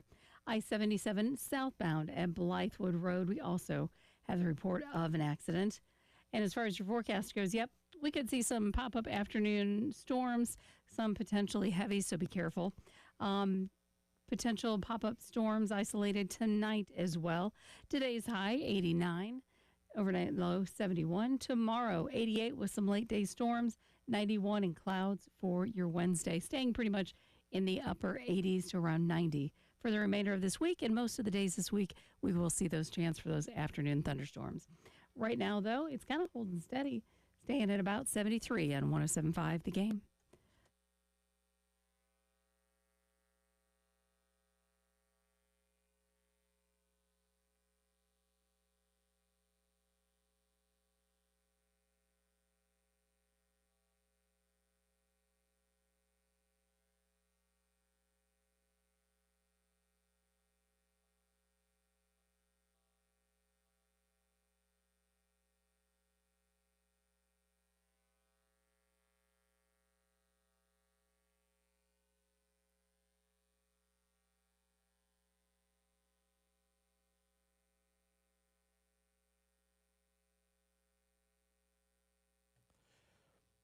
8 a.m. as we get you up and get you going on your Monday morning. Jen Jensen, Preston Thorne, Bill Gunner, as we have rolled along discussing the events from a actually fairly busy weekend. You had NHL playoffs taking place. You had NBA playoffs taking place. You had NCAA baseball tournament taking place. You had the French Open taking place. NASCAR, the race at Michigan yesterday. There was a lot going on, and that doesn't include the Birmingham Stallions. Stallion down, took a L. And like I said, it was a bad weekend for your boys sports-wise. Pacers took a L.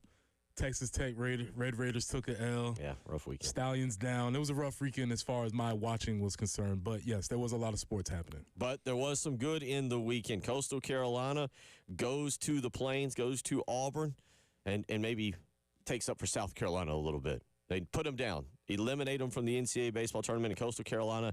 Do not know that, at least on the official bracket, no listing of a time or a day just yet, either Friday or Saturday. But Coastal Carolina will now get Arizona in the opening round of the College World Series playoffs. And we were asked earlier, somebody asked us on the text line about seeing teams like Murray State, kind of a Coastal Carolina, basically a non-poor, although by the way, Oregon State would be now a non-Power 4 team. But teams like that, and whether you would want to see those teams or how you view it, I don't, because they're local. I love seeing Coastal Carolina in it. The question was asked of Kevin Schnall on Saturday, are they a Cinderella team? This is Coastal Carolina head baseball coach who will join us tomorrow at 8:30. Kevin Schnall saying this is not a Cinderella story. This is no Cinderella. I want to make sure that's known. This is no Cinderella. Coastal Carolina, the past century, only 8 teams have been to the regionals more times than us. During that same time period, we've got the 6th best winning percentage, the 9th most wins. This is not a Cinderella story.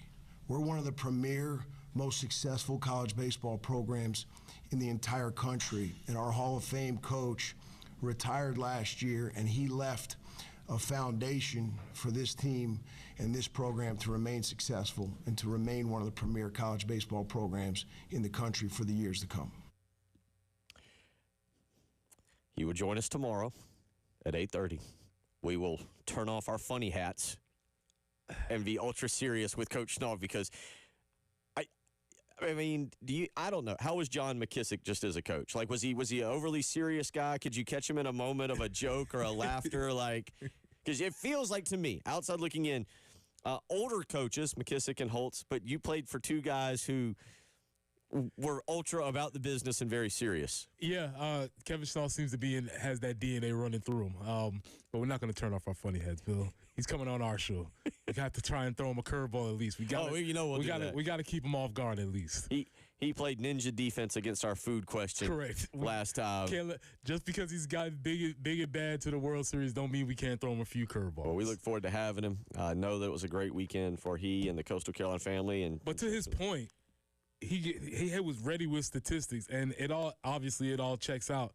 And I made the position that, hey, Coastal is who South Carolina thinks we are. Right. Whether it's the amount of times they've been to the Super Regionals, they've been to more regionals than we are. They've obviously been to more World Series, 2-0. They've won more World Series since 2016. So the team that we sort of hope to be and aspire to be is actually who Coastal is. Yeah, I mean, South Carolina with 2 obviously baseball national championships back at the beginning of the decade, and then also you've got Coastal winning it in 2016. That was right actually at the same time I started working here. So really good, really fun to watch them over the weekend. Texter weighs in.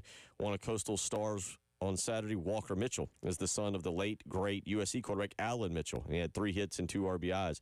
So, yeah, there's actually a lot of ties and connections there with Coastal Carolina, the Midlands, a couple players from out of here, and then some other players with ties to the Shout University of South out to the Blythewood legend, Andrew Beckwith, who was the ace pitcher for Coastal in the 2016 run, so that we was definitely on that. Yeah, so, yes, this team has been good for a while, and they will be good. And, again, since 2016 – they've been the best program in the state of South Carolina. Correct. Gary Gilmore leading them, and now Kevin Schnall. And that's another point, too. Consistency works, and this doesn't work all the time. He wasn't necessarily named the coach in waiting, but he has been on the bench for a while. He has been the assistant coach. A legend steps away. This doesn't always work. And in this case, you hear him, he always has extreme reverence, and he always has deference to the legend in this program. And it's worked this time. So congratulations to them. It was a lot of fun being down there and hanging out at multiple different venues to see everything and to see the crowd going crazy and just the excitement of the fan base that was there taking things in as Coastal was able to advance past Auburn and will make a return appearance to the College World Series. Also this past weekend, the other kind of big news, I say locally but nationally, the NCAA and I guess the courts passing now a House settlement bill that each school, Coastal Carolina, South Carolina, Florida, whoever you want to point out, Georgia State, can use up to $20.5 million on their athletes. And we've talked about this, and here is Paul Feinbaum. And, you know, old Paul can be a little dramatic. He can be a little over the top, but this is him on Friday declaring the NCAA is dead. Jay, I couldn't help but think back about 10 years ago when Mark Emmert, then the president of the NCAA, essentially said college athletes will be paid over my dead body. He's still alive, but the NCAA is dead. It may still be in existence. We're still having tournaments such as the Women's World Series and the men's baseball. But the NCAA, as we know it, is gone. They literally have no jurisdiction whatsoever other than to be tournament directors. And this was supposed to level the playing field. Everybody pays the same into the kitty and then divvies it up. But it will do anything but. The big will get bigger, and the small schools will simply slip away, other than maybe in basketball-only conferences that can use all that money for basketball, as opposed to like at Alabama and Georgia and Ohio State, where they have to split up $20.5 million. Let's start with this. Let's change this conversation just slightly. Number one, is the NCAA dead, in your opinion? Well, they have less and less teeth as far as enforcing penalties and enforcing rules. So as a governing body, they won't be ever dead because they still control the money. Okay. In a lot of cases from the tournaments. However, that's dwindling because an increasing amount of this money will be coming from TV contracts. So they still have the money in the tournament forms because we're talking about the College World Series, right? The NCAA runs that. We're talking about the tournament. NCAA runs that, the championships, etc. But that's dwindling. So I won't say they're dead, but they are looking for ways that they can boost themselves up. So then that would bring me to my next question. Do they have authority to govern the NCAA, to govern a South Carolina, a Clemson, a Florida State, a Miami? You get the point. Like if they come into your home now, if they show up at your campus and they're like, well, we think you've done this wrong, do you say, like, we appreciate you and your input, but you're no longer welcome around here. We're not listening to you? For the time being, they do, because you still have your hand out for, units and money. So for as long as they're just like your children, as long as I'm giving you this money, you're going to listen to what I have to say. You make your own money, you figure out your own thing. So as long as they're still doing that, yes, but that power is consistently and quickly dwindling. 803-404-6100. So that was the other big part. And then the third part to that, along with, is the NCAA dead? Do they still have any authority? All right, well, how do universities go about divvying up that money? And as you heard Jamie say it, we've kind of talked about it, the initial thought process for the majority of the Power 4 schools, not all, but the majority of the Power 4 schools is going to be, it sounds like 75% of that money, so about $15 million, goes to football. And then you got a small kitty of $5 million that will somehow be allocated to the basketball programs, the baseball program. Maybe it's Tony Annan's soccer program. Maybe it's Ashley Chastain's softball program. That's where you talk about budgets, and you were bringing this up a lot earlier. Good luck, Jeremiah Donati, because I feel like today there are several coaches that this was like trying to get in line for the good seats. Mm-hmm. Jeremiah Donati's going to show up at his office, and you're going to have a line of coaches right there going, hey, I'm in first to see him and talk about, I'm in second today to see what we're going to get. Yeah, and this is why you have to, when you bring into that line, you better bring your resume, you better bring your playoff appearances, you better bring your championships, better bring your fundraising, you better bring it all to the place and state your case as to why you should possibly get what percentage of this share that you should get. Good luck. Any coaches that were telling their significant other last night, I got to be at coach's office at 5 a.m. to avoid the line. I got my lawn chair, I got my cooler, and I'm just going to be sitting right outside his office. Listen, man, everybody's going to have everybody. The one guy who didn't have to worry about was Shane Beamer. He started camp today. Speaking of, yeah, the football coaches will always be taken care of. Now the question might come is, Shane Beamer's in a good spot now. But if some of you football coaches who have been waffling, you may be getting moved on quicker than it was before. 803-404-6100. We'll come back. We'll hit some thorns, buds, and roses. I mentioned it. Busy weekend. Preston Thorne is ready to break it down. You're listening to the early game.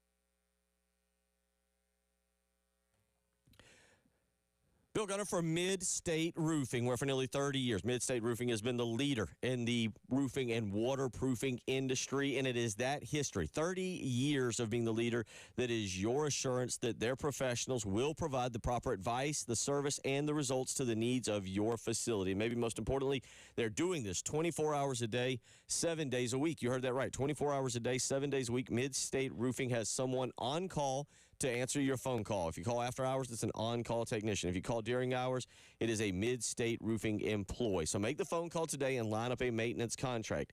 803-356-1919. That's 803-356-1919. For more information, you can visit them on the web, midstateroofing.com. But if you're here in Columbia, Florence, Myrtle Beach, Aiken, Augusta, Greenville, Spartanburg, guess what? Mid-State Roofing is ready to help you. So make the phone call today, 803-356-1919. If you've got a leak, let Mid-State Roofing take a peek.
Well, a few things have picked up out there on the highway this morning. Monticello Road at I-20.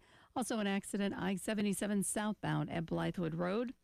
I-26 westbound just after exit 125. I-26 eastbound at Harbison Boulevard. And Clemson Road at Two Notch Road. It appears we have an accident there. So just a few things out there slowing you down. Be careful if you would this morning. Pop-up thunderstorm possible this afternoon. Could have the potential to be a little more severe. Then another isolated storm possible tonight. Today's high 89.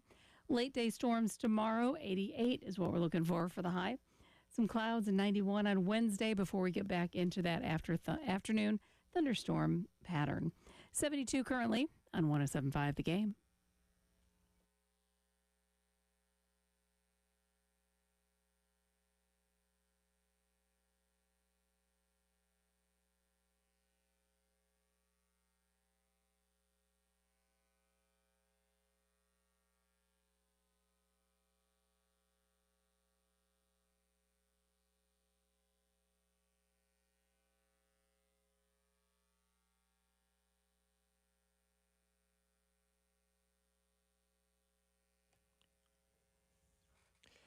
$8:17 on a Monday morning. Preston Thorne, Bill Gunner, Jen Jensen, as we have got you up and going. Big thank you, as always, to Jamie Bradford for being a part of the program. Tomorrow morning, J.C. Sherbert will join us from 7:15 to 8, and Kevin Schnall, Coastal Carolina head baseball coach, joins us at 8:30.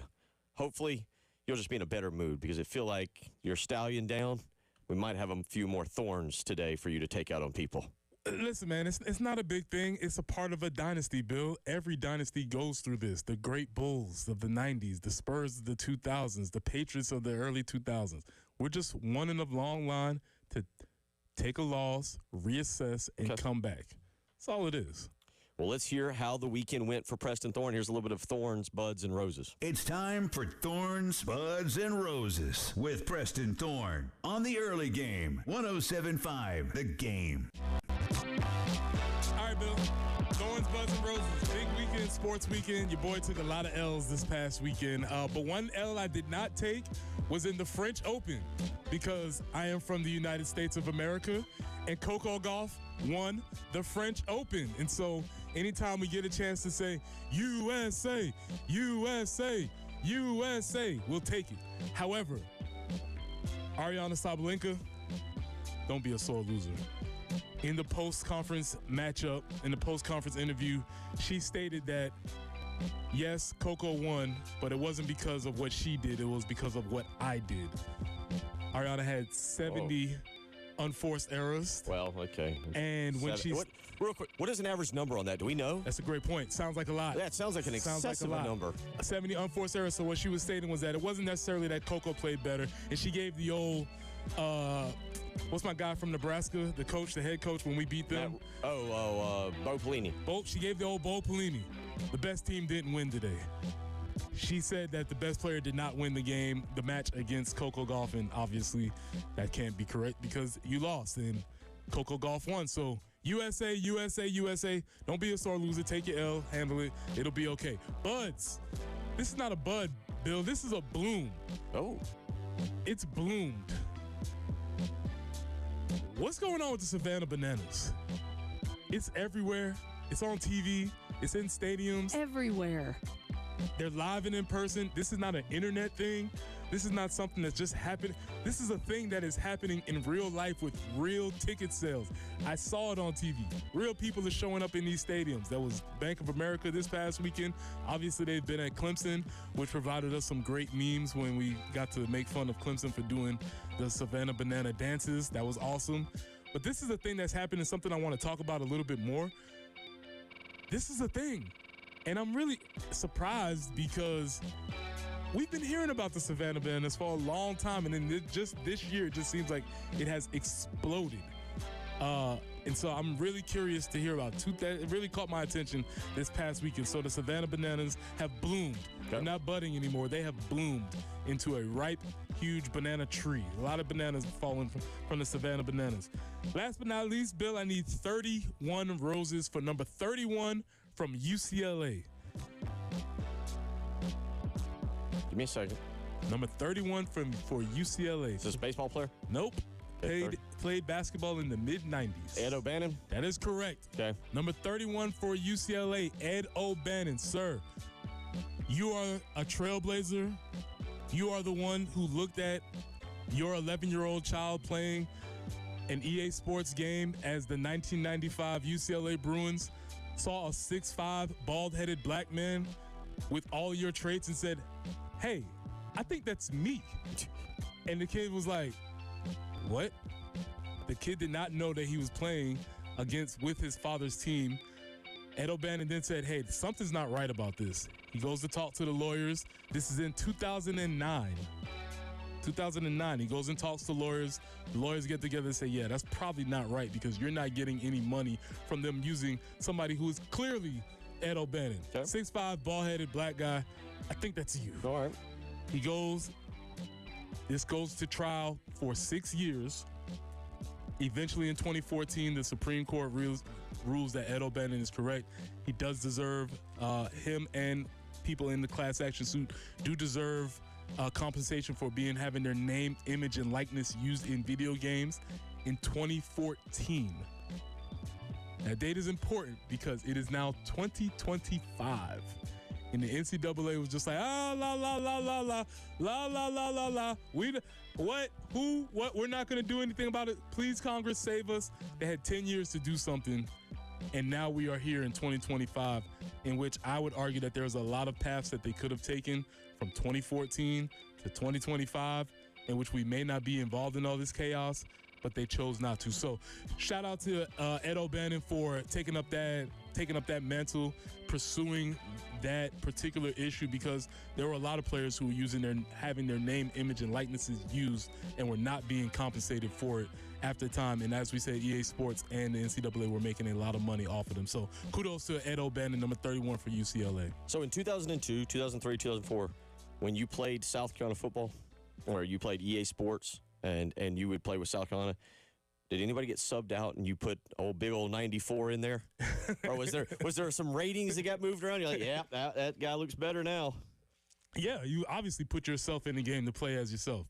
And you want to check out your ratings. You want to see how average they have you. You want to see when you get hurt. You want to see plays that you don't get made. So one of the house rules was that when we were playing the games, you never played with South Carolina. Okay. So you could have to play with other teams. But, yeah, there was obviously, yes, number 94 was clearly me. Average speed, below average height. Yeah, that was me. There's no doubt about that. And so those things were happening. I did, as part of the Ed O'Bannon class action lawsuit, I did receive this settlement from EA Sports. I wish, in hindsight, I would have kept that check. It was not worth the paper it was printed on. I don't remember. It was like $6 or something like that for at that time, and we've obviously made advancements since that time. But yes, Ed O'Bannon is a trailblazer in that regard. We will get back into the Savannah Bananas thing, because I actually saw my father yesterday, and he was telling me about watching the Savannah Bananas. Oh, I would love to know what he was thinking. I'll share. I'll share, but he definitely was. He was. It is interesting what's going on with that. And then Thorns. Sore loser. This being a sore loser. She wasn't. And to be honest, and to be very, very honest, she wasn't a sore loser. She was stating her opinion, and I honestly think it got a little overplayed because sometimes we're still not used to women in competing spaces. And so I don't know if it would have been as big a thing if somebody would just say, hey, yeah, man, I just had a bad day today. Congratulations to her. She eventually came back and said that. I want to average. What was the stat average number of unforced errors? So she said she had 70. She had over 70 unforced errors. But then obviously somebody on Coco Gauff's side would say, well, unforced, maybe they were forced because of the pressure that I was putting on you and things of that nature. I don't know. I'm just kind of glancing. I mean, it does say in women's tennis, a match, I guess a player typically has around 24 unforced errors per set. So maybe if that's per set and you play 3 sets, that is, what does that come out to? I mean, that's right there at 75. So it seems like maybe about the average. But I got to admit, not where I saw us go into gay with that, with today. But, hey, you're right. Sometimes you got to just own the L and admit maybe I'll come back and get them next year. Yeah, you just go back and you say that, and you say that to your, again, you say that to your people, your coaches. Yeah. You say that in your group chat, and then on the podium you say Coco Gauff was awesome. I'll do better next time. And we talked a little bit about it, the men's final yesterday, Carlos Alcaraz winning. I asked earlier, is anybody capable of watching a 5.5-hour sporting event? Jen's point, our point was kind of to the point that in about 3.5 hours, it goes from a sporting event basically to just pure survival, both for the players, anybody involved, to the fans as well. Yeah, this is kind of why you think about college football. This is why they said, hey, man, we're not going to do this overtime shootout anymore because we don't want the game to just go on indefinitely. Well, with tennis, the idea is, if you get in this infinite loop of deuce points and you can't break their serve, this goes for a few days. We don't have to stop. That was really weird. I think Andy Samberg was in it. I don't know if you two saw it. It was on Netflix, and it was supposed to be a documentary, and it was like way over the top. I can't remember what it was. It was a comedy about tennis. Yeah, it was something. It was something at Wimbledon, and it was. Let's just say I got through like about 30 to 40 minutes of it. Was like, this is dumb. It was something about the longest match ever played, and it was just, I was like, yeah, this isn't worth it. But it was about something like a 3-day match that took place. I mean, again, we get into the good old, if we're up, if it's 45, if we're in deuce here and nobody wants to break point, it could go forever. I understand. 803-404-6100. We'll come back.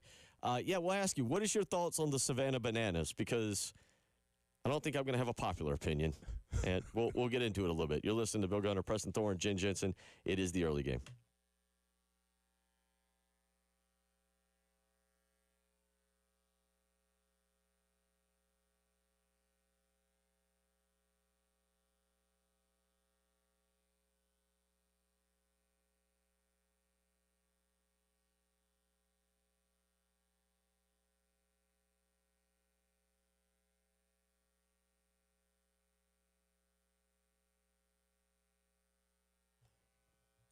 Bill Gunner for Mid-State Roofing. For nearly 30 years, Mid-State Roofing has been the leader in the roofing and waterproofing industry, and they're not just doing that here in Columbia. They're doing it all over the state. That's right, whether you're in Aiken or Greenville, Spartanburg or Charleston, Florence or Myrtle Beach, or, of course, right here in Columbia, Mid-State Roofing has got you taken care of. And again, they've done this for over 30 years, being the proven leader. So give them a phone call today, 803-356-1919. It's 803-356-1919. You can also visit them on the web, midstateroofing.com. But most importantly, they are there to help you 24 hours a day, 7 days a week. You give them a phone call during hours, you'll speak with a Mid-State Roofing employee.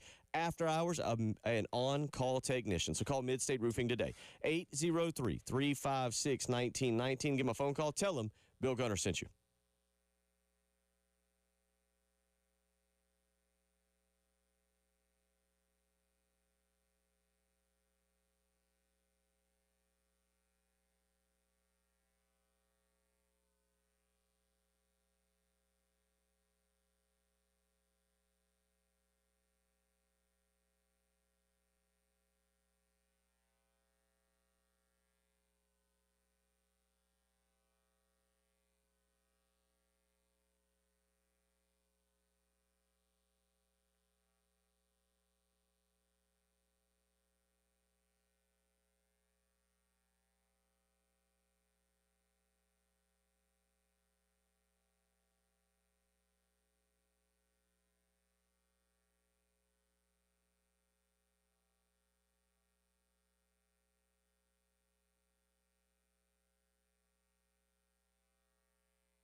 And still working a few earlier slowdowns. I-77 southbound at Blythewood Road.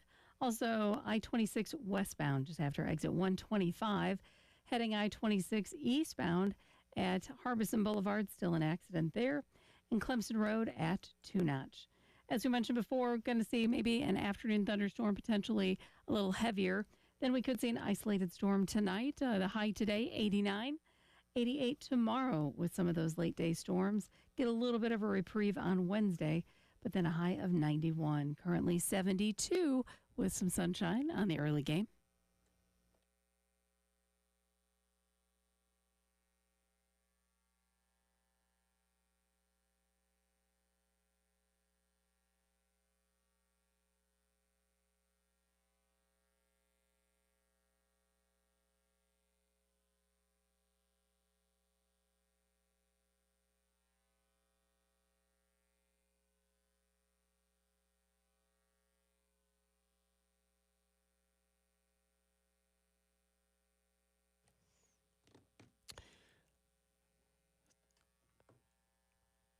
We got good listeners. Longest match ever played. John Eisner. This was back in 2010 at Wimbledon. And Nicholas Mahut, I believe is how you say it.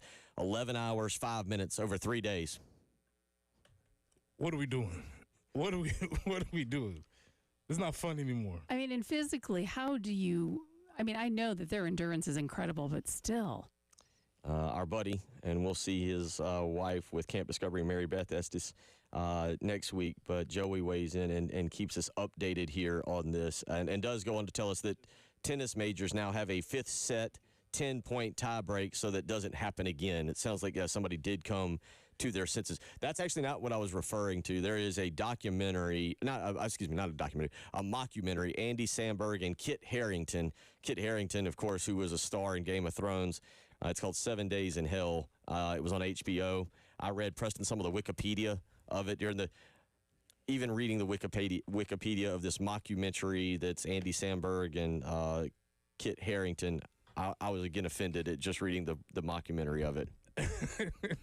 Mockumentaries are fun though, man. You know, you get these mockumentaries and they make fun of some inane aspect of society, and it's always a good deal. Yeah, it was. 803-404-6100. Walt weighs in. Savannah Bananas, stay away from Williams-Brice Stadium. Greg weighs in. I'm good with Savannah Bananas for about an inning. After that, I would be ready to go. And hold on, I got one more. Travis weighs in, friend of the program. Because let's get a few takes on this here. Travis says, I'm on the Savannah Bananas train. Took the family last year to a game in Savannah. They're doing things different. No taxes on tickets. All food and drinks are free. It's a must attend at least once. The Savannah Bananas is a thing that has happened quickly. Yes. Seems like it was bubbling, and now it's boiling, and now it's here. It's huge. And in fact, I have a friend who their family loves it so much. Her son at, I think he's 6, is already working on his shticks because he's determined he will be a Savannah Banana. They're that invested in this. It's phenomenal.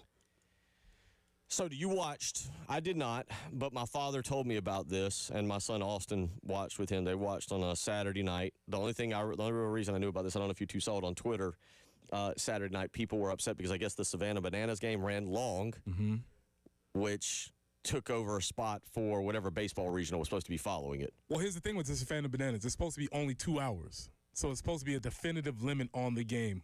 And much unlike tennis or unlike baseball, there is a 2-hour time limit. So it's not supposed to run long. But, yes, it did run long. And guess all the real baseball people were offended by this product. Twitter suggested all the real baseball people. It's two very separate groups of folks, I imagine. Maybe that's what we need to ask Kevin Schnall about tomorrow. Oh boy, how he feels about the Savannah. Coach, what's your take on the Savannah Bananas? I feel like the Kevin Schnall answer is simply, I'm only focused on Arizona right now. Don't worry, we still gotta throw the pitch. Hey, that or he's got all the scouting report and he just starts flipping through quickly. So what did you think? I watched a significant amount. This is the first time. I'm telling you, I've been aware of Savannah Bananas for a very long time. Obviously, they were in Savannah. I actually was trying to get down there just to see what it looked like. But it's caught my attention because they're filling out stadiums. They are filling out. So I sat down and I attempted to watch it without really knowing anything about what was going on and happening. And that led to a lot of questions about the scoring system, about the rules, about who's up to bat, what are the teams, what are these specific things that are happening. And so really quickly, we sent a thing to Jen. If you're not familiar with Savannah Bananas, this is a 1-minute primer on the rules of Banana Ball.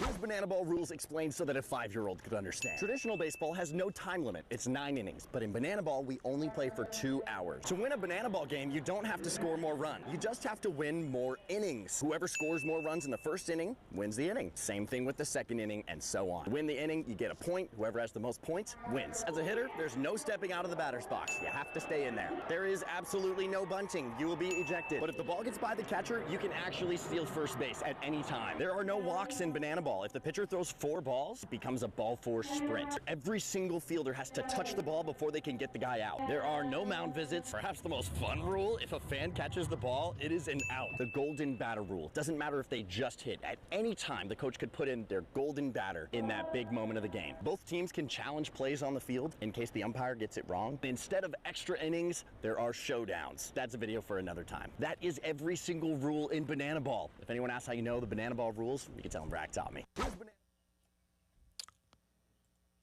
Well, number one, I'm glad they listened to this program and took the golden batter rule. I've been a proponent of that for almost 9 years now. My father, the first rule he brought up yesterday was the no walk rule. Okay. Where if you didn't catch that, and my dad had to explain it to me twice, on ball 4, what is technically ball 4, the batter starts running around has to take off and run around the bases. It is then the job of the opposing team to, I guess, congregate somewhere, is what my father was saying. And they're flipping the ball to each and every player on the field has to touch it, and then they throw it home to try and tag him out. Yes. I didn't know what was happening. I just saw them start moving and congregating, moving in flocks. I was like, something's happening. And it happened a couple times because I'm watching it with no sound on, so I don't know what's actually going on. So that was a very strange thing. I'm glad to now know exactly what that was. I didn't understand what that was. Yeah. So he explained I guess the Bananas might have been winning by cumulative score, but not by innings. I don't quite get it. And that's a good place to start. I'm a person, I like to think I'm fairly fun. I just don't get it. They were playing the Party Animals, which was the other squad. And what I did, I was under the impression that Banana Ball was, in my mind, the only way I can square it away is like Harlem Globetrotters. It's the baseball version of the Harlem Globetrotters. Yeah. But these guys break out into dance. They do dance, and they'd have all the routines. And a lot of these, I mean, the only thing they're not doing is throwing the fake water out like the Harlem Globetrotters. Yeah. But according to the owner, these games are, while they are scripted, they are not predetermined. So the Party Animals are not the Washington Generals, because the Party Animals can and, in fact, do win sometimes. So that is a difference between the Harlem Globetrotters and the Savannah Bananas. It should also be noted, I don't know who, because my father was telling me this, that these guys playing baseball, they're not actors. They are legitimate baseball players that, they got to, I guess, conform to some of the rules, if you will. But these are legitimate players. They're all baseball players. I think they were telling me the guy that pitched on Saturday night made it to like Double-A baseball. And then just kind of play, but he's only like 25 or 26. There's a great E60 documentary where they talk about the guys trying out, and this has been on ESPN for a while, the guys trying out for Banana Ball, and there's obviously a cut process. Think of it like WWE. Every player has to have a persona or a shtick, I would guess you would say, and everybody has something that they do every single time. So it is that idea where you get used to the players over time, and they become part of the lore of having it. But my question was, and I would love to hear more people chime in, but 803-404-6100. Banana Ball, yes, no? We've had a smattering of opinions. Some people say yes, some people say no. So here's a question. I want to add a caveat to that question, because I feel like here's why I don't think I might have gotten. Now, number one, I have not watched a ton. So let me be perfectly clear, transparent. I have not watched a ton. If you say yes, do you have younger kids? Like below 10? or below 12. You see my point on that. Like, do you like it because it's an entertainment thing for the kids, where if I took Austin and Ansley, they're looking at me like, what is this? What is you just took me to a Braves game where it was serious. Now you're taking me to this. What are they doing? So I do wonder if you have younger kids, if that is a reason that you're into the Savannah Bananas. Very well could. Jen just gave a testimony of somebody who said this child is very much into it. That's their mission. And they are going to be a banana baller. That's cool. Johnny weighs in, goes Savannah Bananas, waste of time. I'm starting to reading some of these texts. I'm not seeing any gray area here. It's black and white. Yeah. You either you're in or you're out. I can see that. Yeah, I can definitely see that when you have the dudes on the third baseline doing the Rockette dances. I would imagine some people are for that and some people are against that. I would also imagine a lot of people listen to a sports radio show probably against it because you like your sports pure. Yeah, I was going to say, the traditionalists Right. probably like, what is this? But, it's just like anything else. You have an additional option that's fun that incorporates two things. Well, the thing that's happening now, this is not an internet phenomenon. This is people are going to seats. You're filling stadiums with this thing, not a stadium, multiple stadiums. They have a 40-stadium tour, a 40-date tour in which they did multiple MLB and NFL stadiums. So this is not something that's just, those crazy internet kids. This is a real thing where people are paying real money for it. I'm just reading some of the names of the teams that play. The Texas Tailgaters. They'll play the Party Animals again in June. Party Animals, good squad. Next weekend, they will play in Louisville, Kentucky, June 26th through 28th against just the Visitors. Mm-hmm. There's also another team they'll play called the Firefighters. It's a grueling schedule, I admit. As I glance through this, they'll play. I'm trying to look for stadiums. They're going to play at LSU's baseball stadium, Alex Box Stadium. They're going to play at Coors Field in Denver in August. They're going to play at Dudley Noble Field. You think the people at Coors Field won't be happy to see something? They'll be thrilled, right? Savannah. Let's just put the Savannah Bananas against the Rockies. Let's see what shakes out. Oh man, no kidding. And Gene just called and said that this is something that has to be experienced. You can't even really fully get it on TV. You need to be there and experience the game. There you go. I'll come back. We got a bunch of y'all weighing in. Yeah, Savannah Bananas, yes or no? And if yes, and I'll get to it. Thank you. Keep sending these in with your child's age because I feel like that's part of it. We'll read some of these texts and wrap everything up when we come back. It is the early game.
straight football stadiums, trying to make it 4 in a row. With the game on the line, Super Reese! Are you kidding me? The foregone conclusion is complete. Super Reese wins night 1 in Charlotte for the Nanners.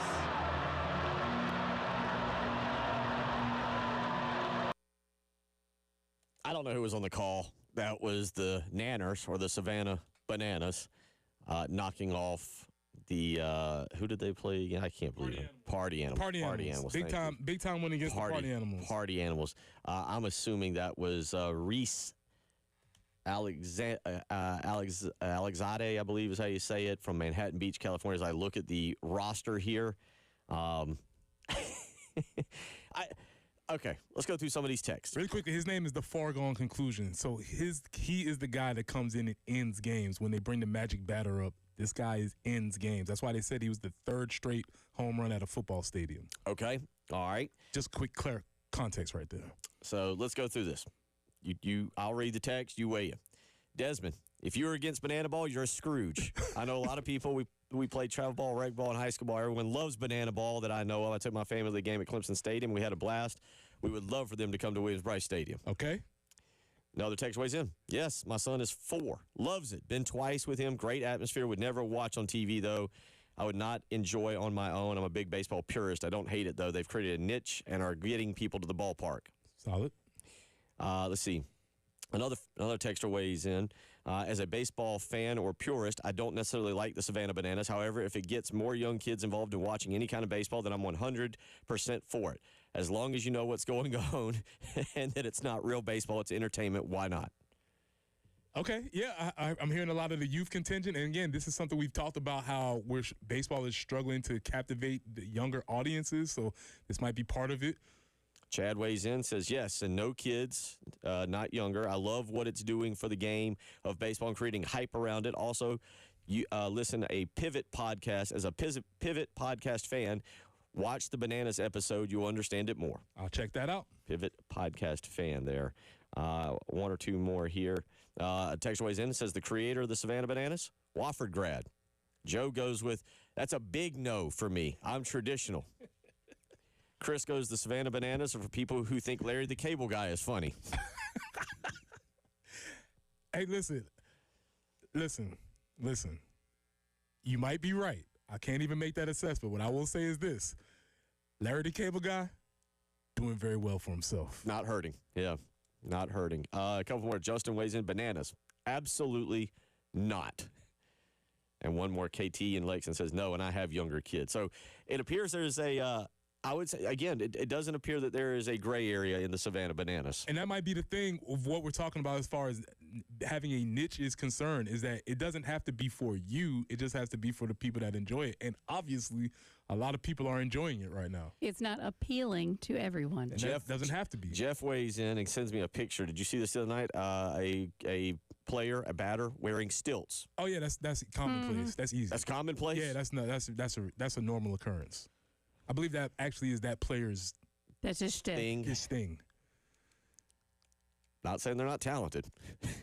Playing baseball on stilts, you got some athleticism or something in you. So, all right, well, that'll do it for today. We'll come back tomorrow. We'll get into some football recruiting with J.C. Sherbert from 7:15 to 8 o'clock. Kevin Schnall, yeah, we'll try and get him to talk Savannah Bananas. We're going to get him. Boy.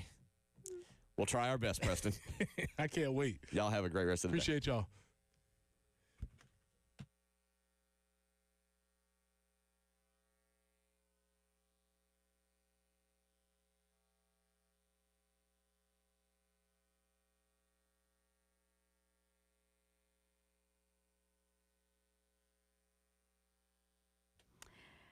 It's Jen, and they say that perfection is a journey. Well, our journey led us to Carolina Stone Craftsman, just outside Columbia in Chapin.